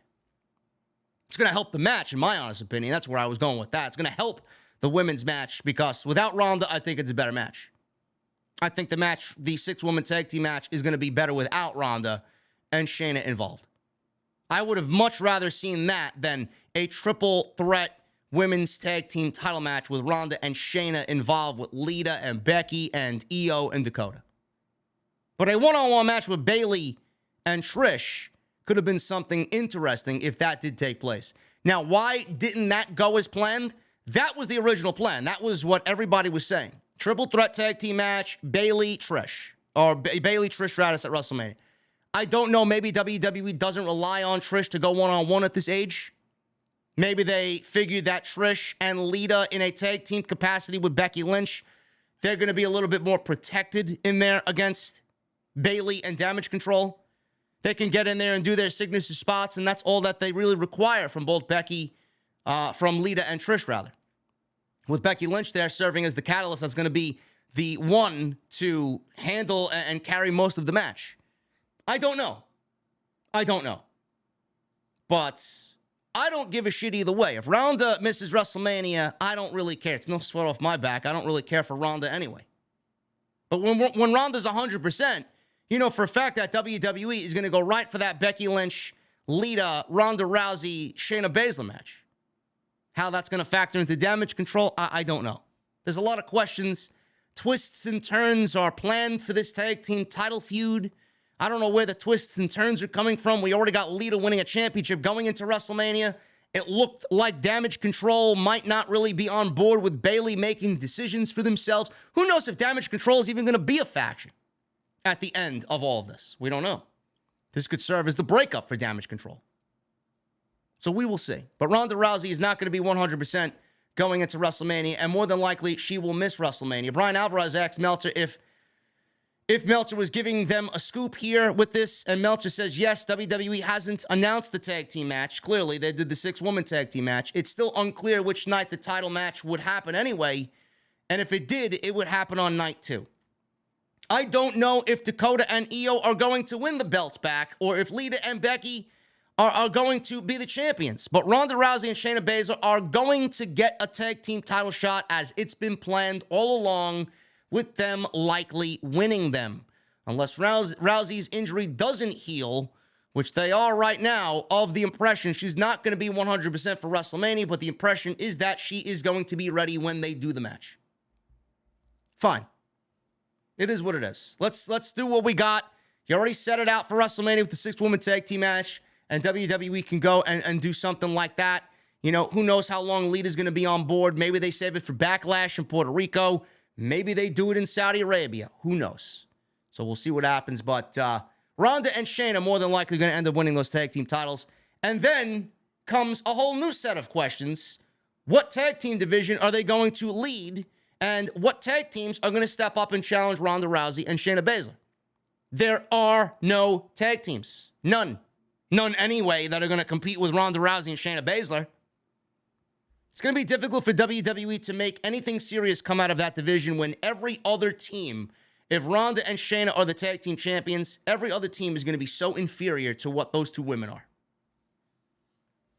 Triple H, he's already planning to stack WrestleMania 40 in Philadelphia. This is according to WrestleVotes. WrestleVotes revealed to Give Me Sport that Triple H is going to stack WrestleMania next year, with it being the 40th anniversary of the event. WrestleVotes says, and I quote, next year they're going to pack and stack the hell out of the card because of the anniversary. It means something special to Triple H.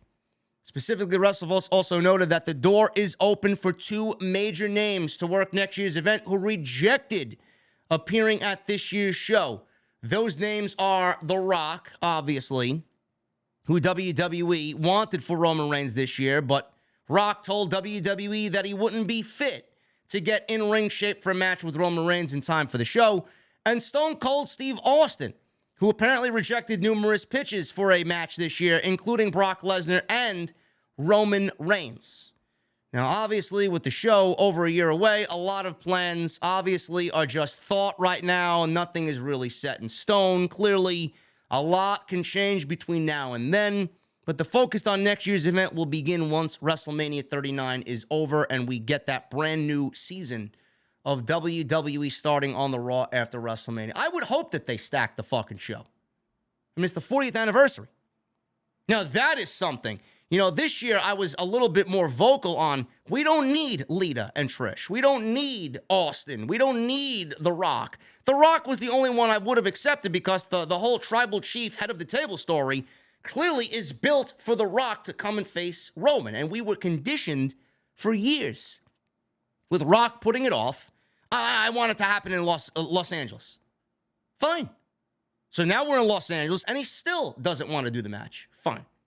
WWE was very lucky that they had a backup plan as good as Cody Rhodes this year if The Rock turned it down, or if The Rock couldn't get ready, if The Rock got hurt.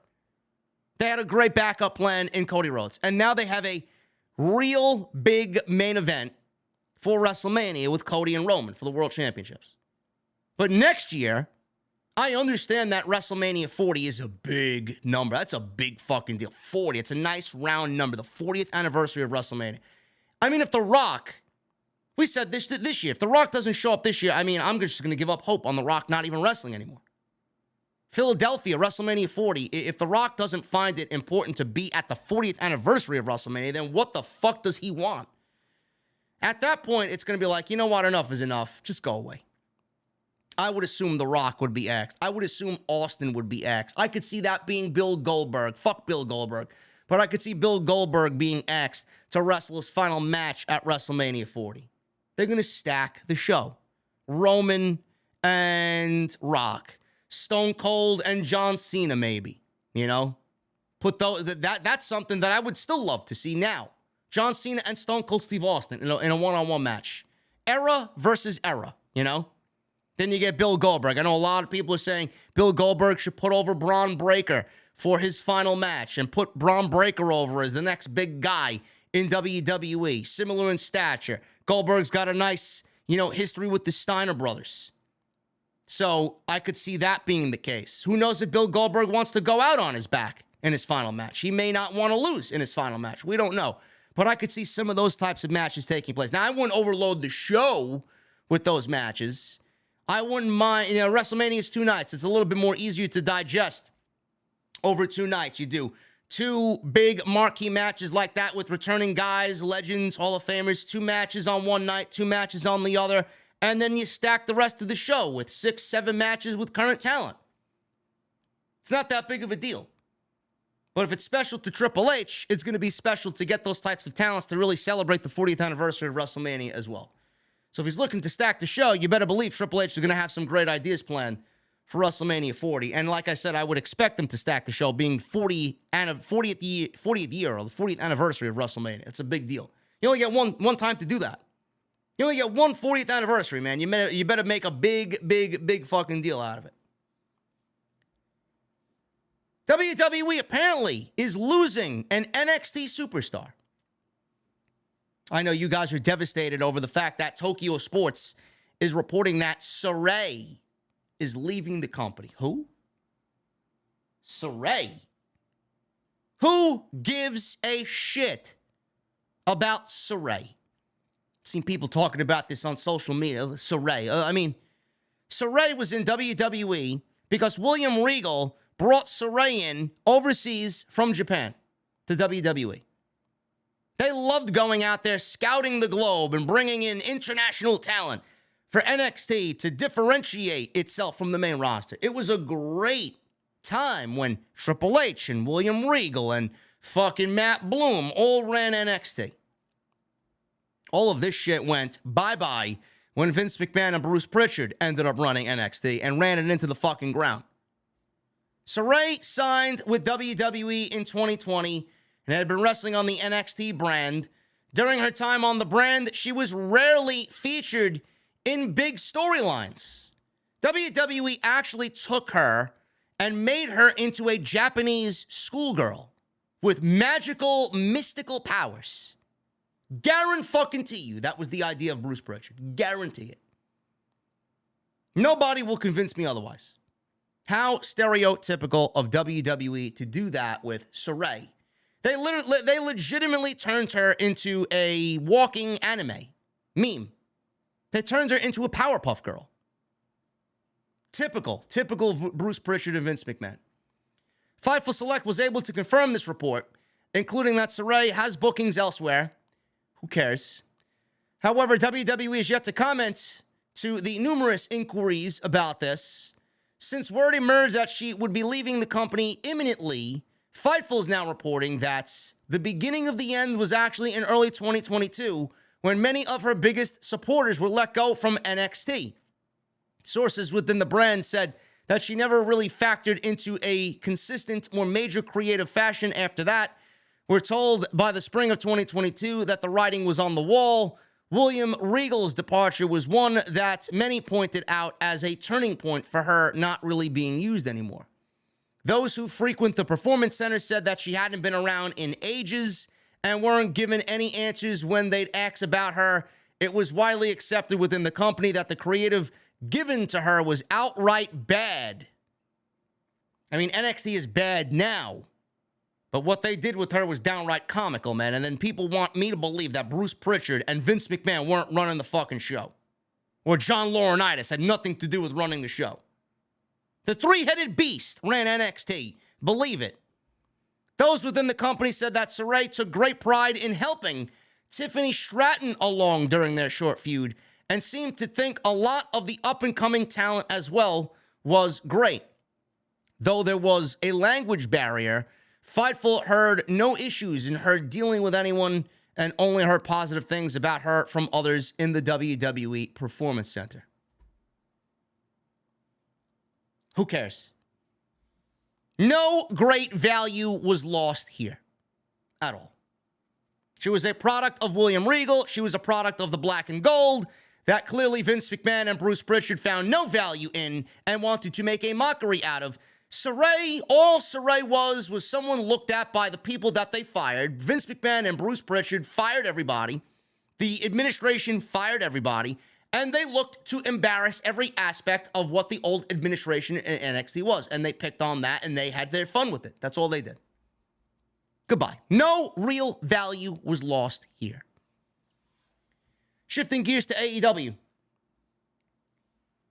The original plans for Powerhouse Hobbs and the AEW TNT title have now been revealed. Powerhouse Hobbs just won the championship on Dynamite last night. Beat Wardlow with the absolutely anticlimactic and lame QT Marshall coming out to help him win the championships as Wardlow was powerbombed onto what looked to be pillows and cushions and fucking dollar store cardboard cutouts of a stage. Not really a good look for AEW. Fightful Select is reporting that Hobbs was tentatively planned to win the TNT Championship around this time months ago. They would go on to state that Fightful's report of Hobbs' push from last fall always had the championship win as the end game. Hobbs faced the now former TNT champion as a result of winning the Face of the Revolution ladder match on the March 1st episode of Dynamite. Now aligned with QT Marshall, Marshall shared a text message exchange that he had with Hobbs before his AEW debut in 2020. Hobbs had recently expressed the desire to be featured on the AEW television show More, which will be hopefully something that happens now that he is TNT champion. You know, this is what bothers me about reports like this, man. And this is what bothers me about the lack of creativity and the lack of creative in AEW. So if Will Hobbs was the recipient of this championship and this was the end game going all the way back for months, why did we need Wardlow to win the championship from Samoa Joe? Why did we need Darby Allin to lose the title to Samoa Joe before that? This is what I have a fucking problem with. Why did Samoa Joe beat Darby Allin for the TNT Championship if Will Hobbs was the recipient of this title over months of creative? And this was the idea for months.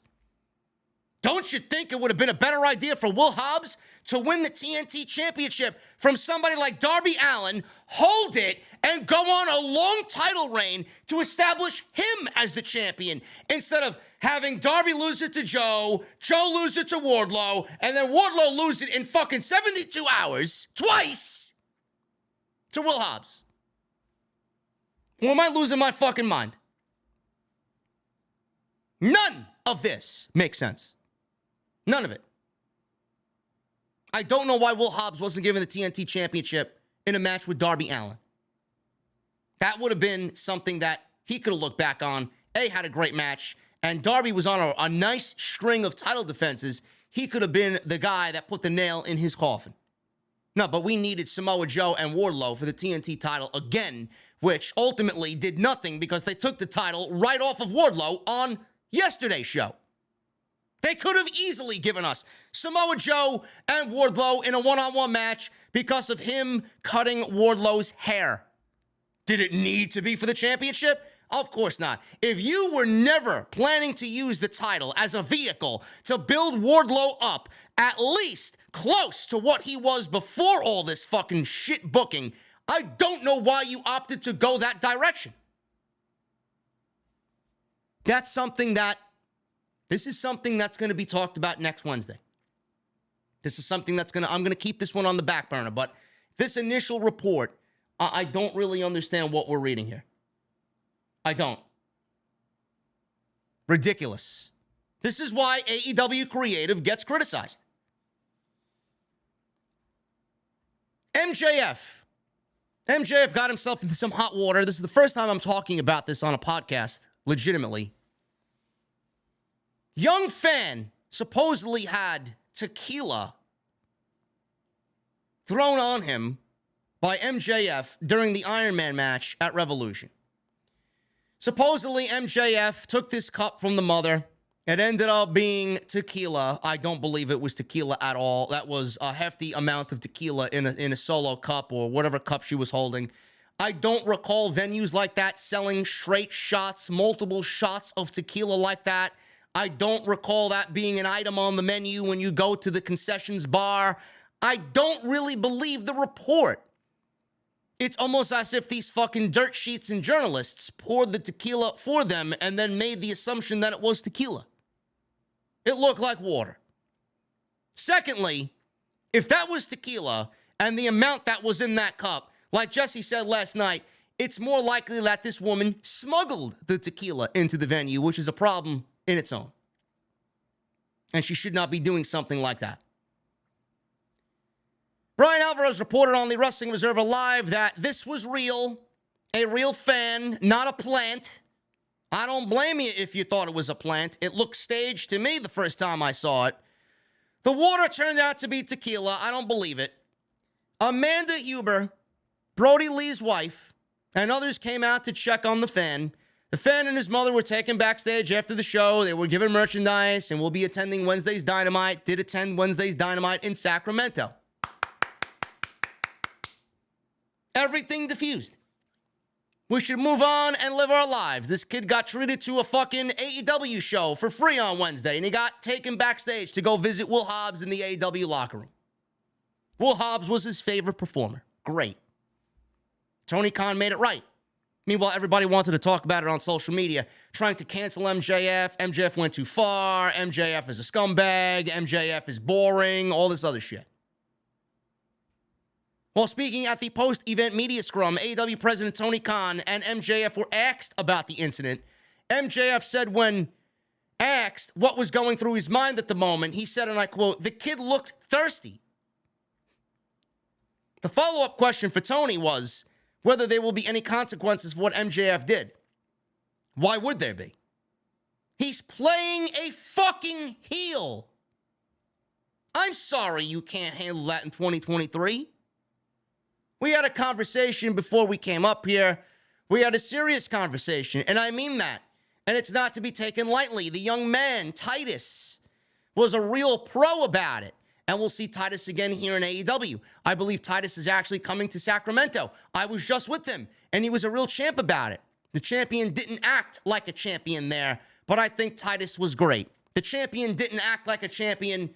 I think Titus was great. That's what he says.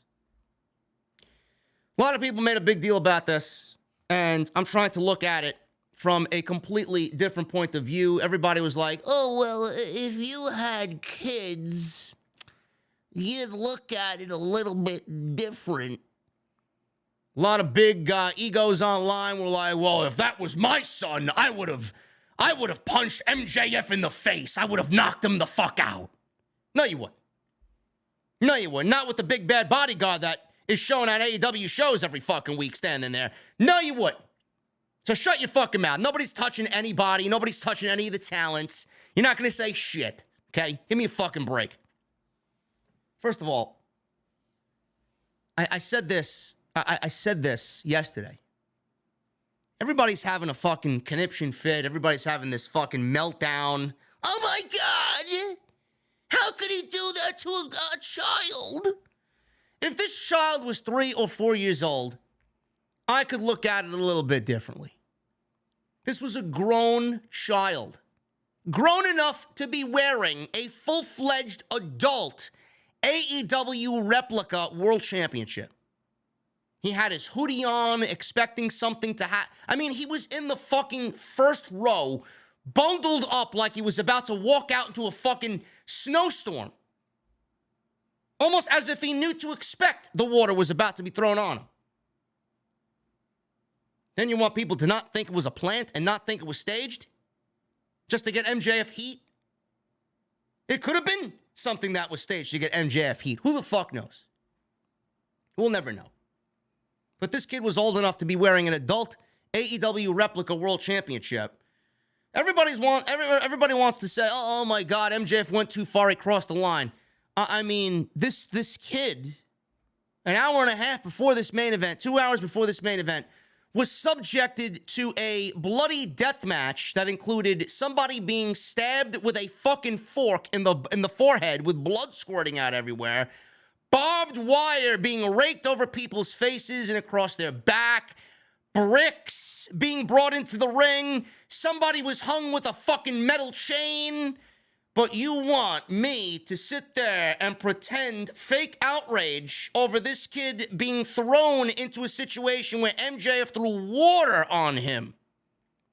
This kid was subject to a fucking legit mugging earlier in the show that resulted in a fork incident with blood squirting everywhere. And you want me to sit here and feel bad that he got water thrown all over him? I don't get it. Fake outrage is what it was. Fake outrage. Everybody wants to pretend I got to complain about something. Oh my God, it's 2023. Let me social justice on social media. Let me social justice on Twitter. Let's cancel AEW. How could he do that to a kid? If he did it to an adult, I would understand. This is the same guy that has ripped signs up in the front row. This is the same guy that's motorboated somebody's tits, a woman's tits. This is the same guy that's taken adult alcoholic beverages full and dumped them in front of the people who were drinking the beverage. Throws gum at people. But you want me to sit there and pretend fake outrage over a fucking child casualty here that was sprayed with some water. I'd be more upset if he took my fucking beverage after paying $16 for a beer and dumped the beer out in front of me. I'd be more fucking pissed. I would rather him throw the water on the child than fucking dump my $16 beverage out. Fake. Everybody wants to pretend fake outrage. You know, if that was my son, he would have already been prepped on what to expect sitting that close to the fucking show itself. If that was my son, I would have already prepped him on who MJF was, what MJF is capable of, what MJF does. Clearly, he knows what MJF does. He watches the fucking weekly show. If you didn't know what the fuck MJF was capable of or what he did, I don't know. I don't know what you're doing. The kid knew. The kid should know what MJF is and what MJF is about. If that was my son, I'd send him to school the next day. I hope you brag about this to your fucking wrestling buddies. You got the world champion of AEW throwing water on you at a Revolution show on Sunday night. Have fun with that. That's something that kid is going to go and tell his friends about until he grows out of his wrestling phase. That's something that kid is going to grow up and tell his future kids about. It's a childhood memory that his mother gave him that is going to live with him for the rest of his life. Yet people want to call fake outrage on it. Tony Khan made it right. As soon as that kid got up and was brought backstage, the incident should have been a non-issue. But you continue to want to mention it on social media after it all happened, wrongfully taking away from what Bryan Danielson and MJF did in that match. You made it about yourselves, and you made it about the fucking kid, who clearly is still alive, well, and dry now. Social media sucks. And this fucking wokeism in 2023 is fucking vile and disgusting. Fuck off. Give me a fucking break. Never seen something so fucking stupid in my entire life. I doubt Tony Khan even fucking talked to him. Ridiculous. Things to be upset about. That's not one of them.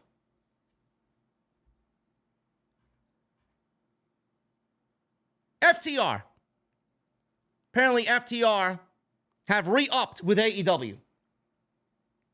Last month, Harwood had fans talking when he shared a photo, and in the bottom left corner of the photo was a WWE document which looked to be a contract. He later then cropped out most of this Twitter picture and put the picture up on social media without the WWE logo included. The Gun Club retained their titles over the Acclaimed. Jeff Jarrett and Jay Lethal and Orange Cassidy Danhausen at the pay-per-view on Sunday night. Post-match, FTR returned, and they laid out the champions, indicating basically they're coming after the tag team championships. PW Insider reports the belief is that FTR is now under long-term deals with AEW, and their disappearance from AEW television and teasing going to somewhere else is now just a part of the storyline. Dax came out and said that their contract status has not changed. Otherwise, I don't know why FTR is saying that they are still in the same boat that they were a couple of months back and that they're just winding down the rest of their deal and opted to work the rest of their deal. I don't know why PW Insider is reporting that they have re-upped and signed contract extensions. That's a pretty big fucking mistake to make if that's the case. What's going on here? PW Insider is reporting about something, and then Dax comes out and says, no, it's not the right way. It's not the story. Nothing has changed. Everything remains the same. I mean, I kind of tend to believe the dirt sheet more than I do the fucking talent, because the talent never wants you to know what the fucking truth is. And the dirt sheet, someone like PW Insider, it's not like it's ringside news, or it's not like it's fucking zero news. PW Insider and Mike Johnson is not going to put something out like that, especially behind a paywall, and take a chance if it's wrong.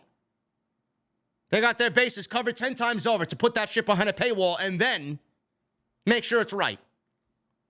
I don't believe Dax in this situation. I think that they're staying with AEW. I think they're staying with the company, and I think that it's the right decision to make. Why go back to WWE now? There's a lot of uncertainty in WWE. Their tag team division isn't where it needs to be. They've shown no focus on bettering the tag team division. The Usos are still going to be at the top of the mountain there. Nobody's going to be better than the Usos or the New Day in WWE. It's just not the way of life. Not as long as Vince McMahon is still alive. FTR going over there will do nothing. Will they have banger matches? Sure. Will they add to the tag team division? Sure. Will they be the greatest tag team of all time in WWE? No. No, they will not. If you want to be the greatest tag team of all time, you're not going to WWE. Because the greatest tag team of all time in all of pro wrestling, period, is the Usos, according to WWE. You're never going to overtake that notion. You're not going to climb that mountain successfully. Additionally, the uncertainty. Is the company going to be sold to the Saudis? Who wants to work for the Saudis if that's the case? Vince McMahon is still there. How much say does Vince McMahon have? Why do you want to go back to the company in which that guy who's still there told you to have your back shaved on live television? Is Triple H completely and fully in charge? No. So why do you want to go back there? Why would you opt to go there instead of working for somebody that actually loves you in Tony Khan? It doesn't make sense. Plus, I think if FTR is back, we got a good chance of CM Punk coming back in AEW. Just my logical guesstimation on that one. FTR staying with AEW. I believe the report on PW Insider. And good for them. Good for them. Tony Khan was asked about, and did talk about, Kenny Omega's contract status in AEW. He talked about this during the post-show Revolution media scrum. He said this in regards to Kenny Omega. He stated that he does not talk about wrestler contracts, but he had praise for Omega. Of course not. I think Kenny Omega is one of the world's best wrestlers. He's one of the most decorated wrestlers.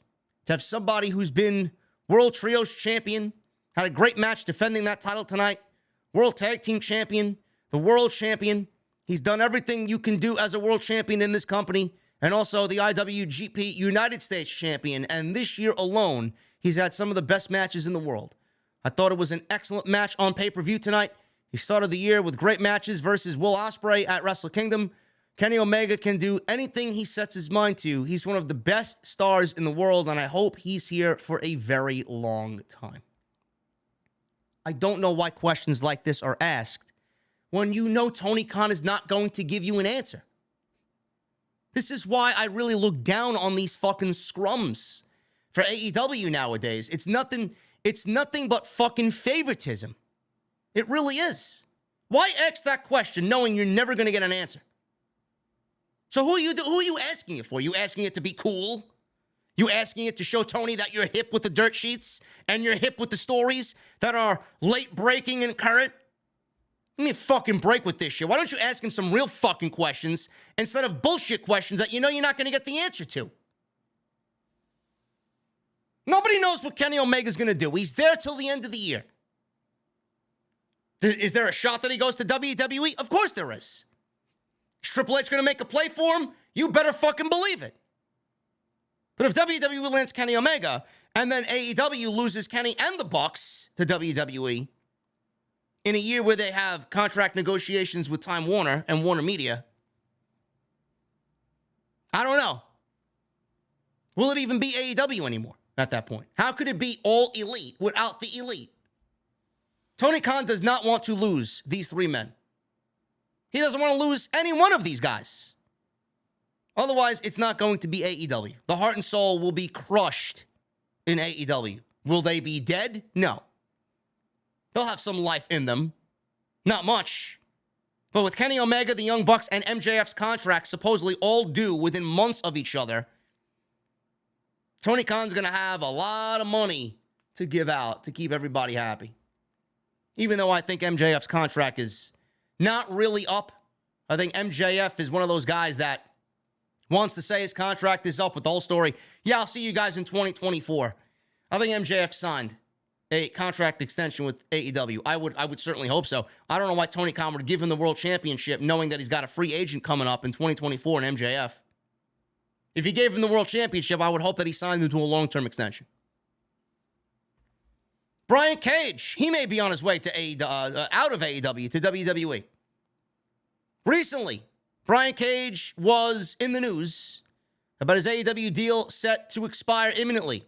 There were some hiccups, as Fightful Select has now reported that AEW had hoped to extend his deal due to injury that would keep him with the company till at least the end of June. However, Cage pushed back on that and was interested in exploring free agency, and you can't blame him for that. Fightful Select has been told that WWE has maintained great interest in Brian Cage in the event he becomes a free agent and are open to having conversations with him. That period won't have to wait long, as Fightful is told AEW and Brian Cage agreed to work together through the end of March, specifically through the Ring of Honor Supercard of Honor pay-per-view, where he will more than likely drop the six-man tag team championships and then go on to free agency. Fightful is told that some of the time that was supposed to be added to Cage's contract is actually because Cage was signed while injured after leaving Impact Wrestling years ago. Those familiar with the situation claim that AEW offered Cage a contract extension comparable to his current deal, which hasn't been ruled out. And Chris Jericho has been one of the big guys in AEW to basically say publicly that he hopes Brian Cage resigns with AEW, and he put over his work as of late. Brian Cage is, we talked about this on yesterday's show. Jesse mentioned that Brian Cage is 39 years old. I think this is more of a reason than anything for him to want to go explore free agency. Brian Cage, at this level, the Brian Cage that we know now, we haven't had an opportunity to see at that level in WWE. Is he good enough to be there? Yes. Is he somebody that WWE would love to have on their roster? Yes. Body type, in-ring ability, sure. He's a little rough around the edges as far as a promo is concerned, but that's the type of guy that WWE would love to have. And I think he would excel in WWE greatly. Whether or not he goes to NXT or not first, I don't know. But like we talked about yesterday, he's had years and years and years of TV time. He's worked Lucha Underground. He's worked Impact. He's worked AEW. This is not some fucking rookie that you're going to be bringing into the company who doesn't know how to work TV. He knows how to work TV. Does he know how to work the WWE style? He may have to, learn the ropes on that. He might have to give up a couple of things that he's learned on the indies and learned in AEW and learned in Impact. He might not be able to do those things in WWE. WWE works the camera a little bit different than an Impact or an AEW. You got to get your entrance. You got to, it's a whole production. He's got to learn the ropes as it comes to that. But is he TV ready? If WWE wants to sign him and put him on the main roster, is he TV ready? Absolutely. Absolutely. I mentioned maybe putting him in NXT for those little small reasons for a little bit and then bring him up to the main roster. But is he TV ready? Absolutely for WWE. And I make this known that, A, I'd love to see him in WWE. I think his ceiling has already been reached in AEW. There's nothing more for him to do. I think he knows that. If he signed another deal with AEW, where is he going to go further than where he is now? He's not. If it didn't happen this second go-around, it's not going to happen the third go-around. So go test free agency. Go test yourself. Go explore other options. I think it would be better than where he is now. And finally, Mercedes Moné. She's rumored to be heading towards an AEW debut. It's been rumored for a while. But it got even a little bit more in the discussion that she will end up in AEW because she says, whoever has the biggest bag is where I'm going to go. She spoke to TMZ Sports. Don't really consider them a reputable source, but Moné was asked about her wrestling future because everybody wants to know where she is. She's not going to be in New Japan forever. She's not going to be wrestling over there for her entire duration on the indies. She's going to hold that championship And she's going to do right by that women's division. And then she's going to go and be on TV weekly because that's where she needs to be.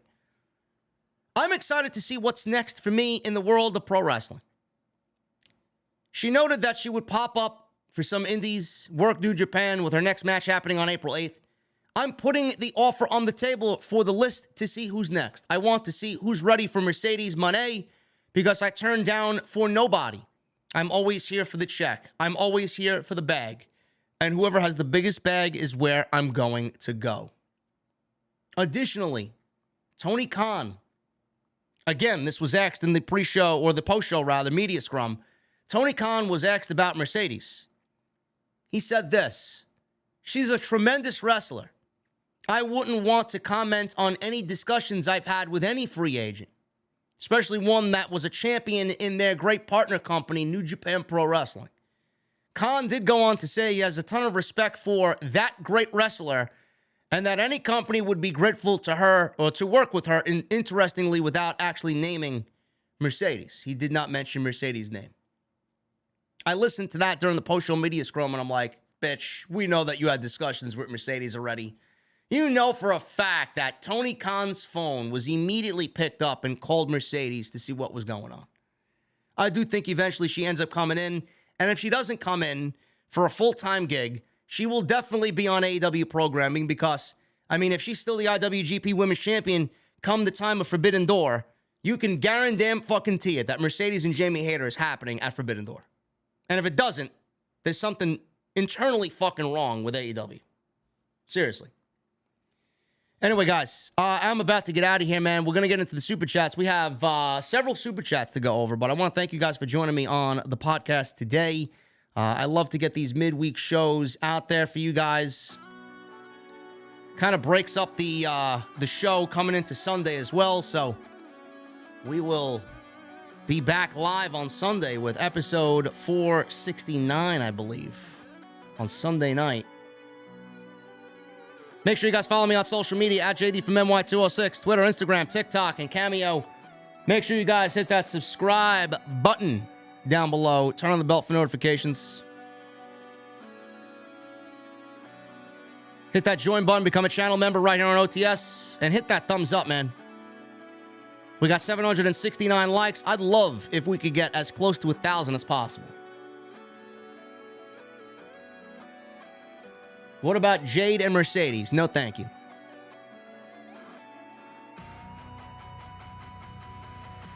Michelle Moran with a $5 super chat. Betting on matches sounds like a bonehead Vince move. An excuse to have crappy creative. And Brian said going home, so maybe he's going back to Ring of Honor. Brian's going legitimately home to rest, recoup, and spend time with his family, and then is going to get called out by somebody for a big match at Forbidden Door. Bryan Danielson in Ring of Honor would be a complete waste of Bryan Danielson. William with the $2 super chat. Thank you again, brother. Loved your question. Who was better, Carl Winslow or Uncle Phil? I'm going Uncle Phil all the way, bro. Captain Solo with a $6.69 super chat.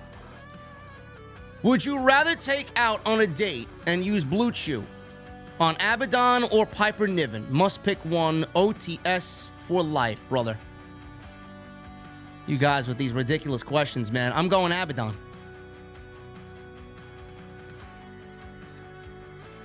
Sidro with a $5 super chat. My dog decided to join the Mexican wrestling circuit. I guess it was his dream to become a luchador. Sidro, thank you for the entertainment, brother. That was a good one. That was a good one. Neptune X with a new membership. Thank you, Neptune.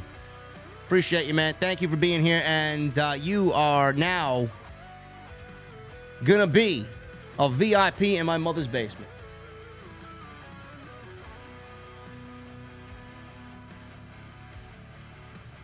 Ryan Peters with a $1.99. Walking home from work with JD. What a night, man. Get home safe, brother.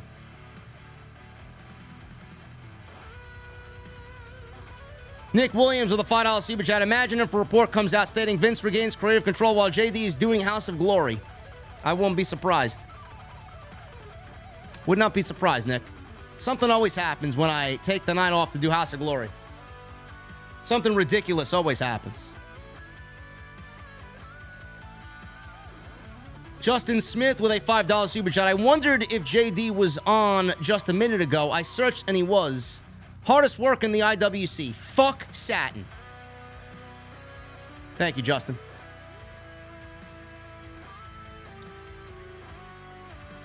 Felt like I was a little off tonight, man. You know, just me personally. Not all there in the headspace. Just tired, you know. Got a lot to do still this week. We got House of Glory tomorrow. I got the gym tomorrow morning. Lack of sleep. All I want to do is just sit in my chair and play Destiny 2, you know? Don't want to be bothered with anything. Captain Solo with a $2 super chat. I am eager to see the Mother's Basement venue. I can't wait to show you guys. Wednesday Adams with a $1.99. I'm going to bury Vince McMahon to the grave. I wish somebody would have already done that, to be honest with you, Wednesday.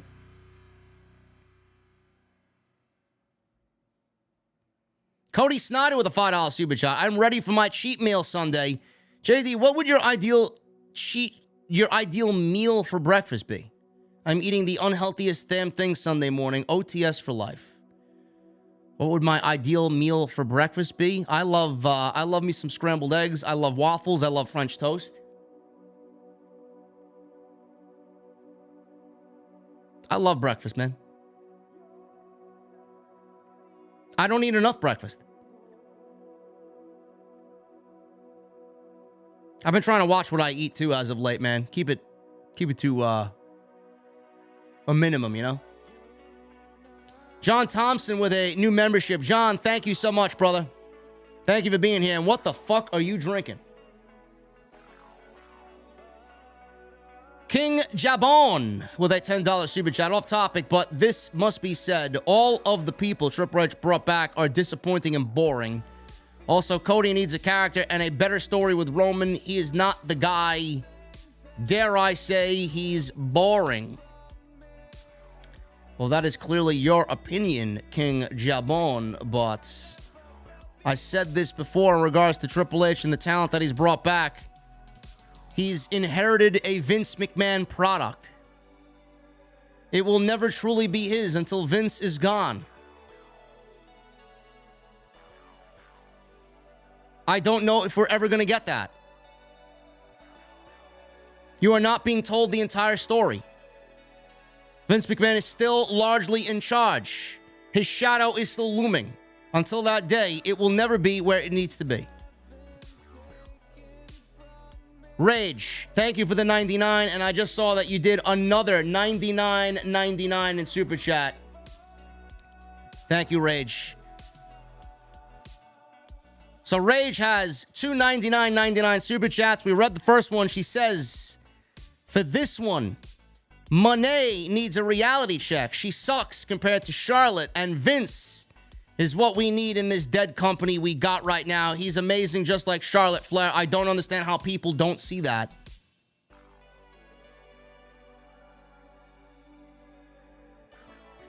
I gotta shut Doc off for, I got.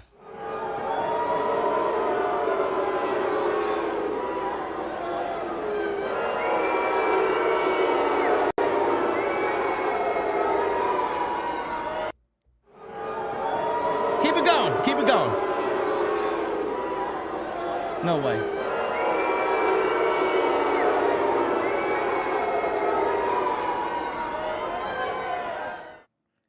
Rage, that's, I don't know what you're drinking at the bar, Rage, but please, save a seat for me and pour me one. Holy shit. No way.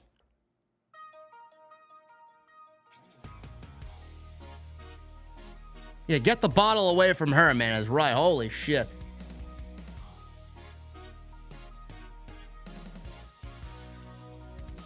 Thank you, Rage. Thank you for the generosity tonight. Corey Williams with 7 months. Thank you, brother. Can't wait to see you in my mother's basement. Lauren with a $2 super chat. Vince should stay retired. Is that why Steph quit? Yes. She knew exactly what was coming. She got out before she could see it all unfold and get worse. Also, Lauren with a $2 super chat. Wish we can go back to the 2016 era without Vince. Well, I thought it was 2013 before. I'd love to be back there instead of 2023. Francis Loop with a $10 super chat. New Year's Revolution 2005 main event was the Elimination Chamber. Triple H, Randy Orton, Batista, Chris Jericho, Chris Benoit, and Shawn Michaels as referee. Great match. One of my favorite matches. That was a good one. Also, Francis with a 5. Forget Edge was in the chamber as well. It set up Edge versus Shawn Michaels for the Royal Rumble. That chamber match could have main evented at WrestleMania. Yes, it could. With the names that are in there, yes. And Francis with a 10. Would WWE sway the betting so there would be more losers, so they would have to pay out by changing the creative to not have the winner that people are betting? I don't know, man. There's a lot of negative that comes with that, man. I'm not on board with that at all. I'm not on board with that at all. Aaron Hanrahan with a 1-month membership. Thank you, brother. Hi, JD. Hope you're well. Love the streams. Much love from Ireland. Also, Vince, just stay away. Dre Laval with a $5 super chat. Hope all is well, JD. Keep up the awesome work. Catching the show while I'm in the office. OTS for life. Thank you, Dre. Hopefully I can keep you entertained while you're at work, man. Nemesis with a $5 super chat. When is Triple H and the rest of them actually going to grow a set and tell Vince to go away? OTS for life. They're not. They unanimously told him no on the board of directors and then all of a sudden changed their tune to vote yes. I don't trust anybody in that company at all. The Script Keeper with a $20 super chat. I'm wondering why they would plan the 40th WrestleMania when they want to sell the company. Maybe the new owners will have a different plan for WWE by then, unless Vince is not really selling the company. I mean, nothing's really going to change. Whoever owns the company is not going to change the way WrestleMania is booked. I just hope that they sell it to a company, if it's sold to a company, that Vince is not in charge, and he's told to go away. Matthew Malnar with 7 months. If MJF threw that stuff on one of my kids, I would have laughed. So would I. I would have been more excited about it than anything. Armando with a $4.99. Totally agree with you, JD. Prep your kids, and that's it. You're at ringside. Come on, people. OTS, best podcast in the business. Thank you, Armando. Nobody's level-headed and logical anymore, brother. Paul David with a $5 super chat. Who wins the World Series in 2023? I would like the Braves to win it, but I don't even think that they are probably going to win the division. Tyler with a $1.99. You're so amazing, JD. You make me so happy. Thank you, Tyler. Eugene Morgan with a $10 super chat. JD, is there a chat room for the OTS fam, or would you mind starting one on Discord or Locals or something? There is a Discord. I have to give everybody, all my most recent members, man. I think I'll do that after the show's over, because I was on Discord earlier. There is a Discord OTS server. Definitely. Thank you, Rage, for the 99 times 2. I appreciate you very much. Cody with the $10. Damn, Chief, you're putting in the work this week. You stream every day so far. Not that I'm complaining. Keep them coming. Also, loving the workout progress vids. Motivational. Keep at it. Thank you, Cody. I appreciate that very much. Francis Loop with a $5 super chat. You hit the nail on the head with all the gambling on the cons side of things. Whoever brought that up, that was a dumb idea. Thank you, Francis. This is what I do in my spare time, man. Think about pro wrestling. Hollywood guy with a $5 super chat. Triple H is trying to push Karrion Kross, but it's impossible because Vince killed him. That's unfortunate, yeah. It's one of the reasons why I think Karrion Kross is struggling, because I think that there's just a negative feeling around him every time he's on TV because of what happened to him under Vince. Clint Bond with a $4.99. What if, all along, it is a CM Punk and FTR or Kenny Omega Young Bucks choice that Khan has to make? Which one would you choose in that either or? I'm going Punk and FTR. And Sinister with a $1.99. You guys are haters. Rage is correct. Sinister, I'm going to have to ask you to get the fuck out. Honestly.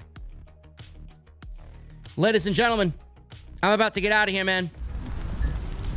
I appreciate you hanging out today. I appreciate you hanging out in the venue.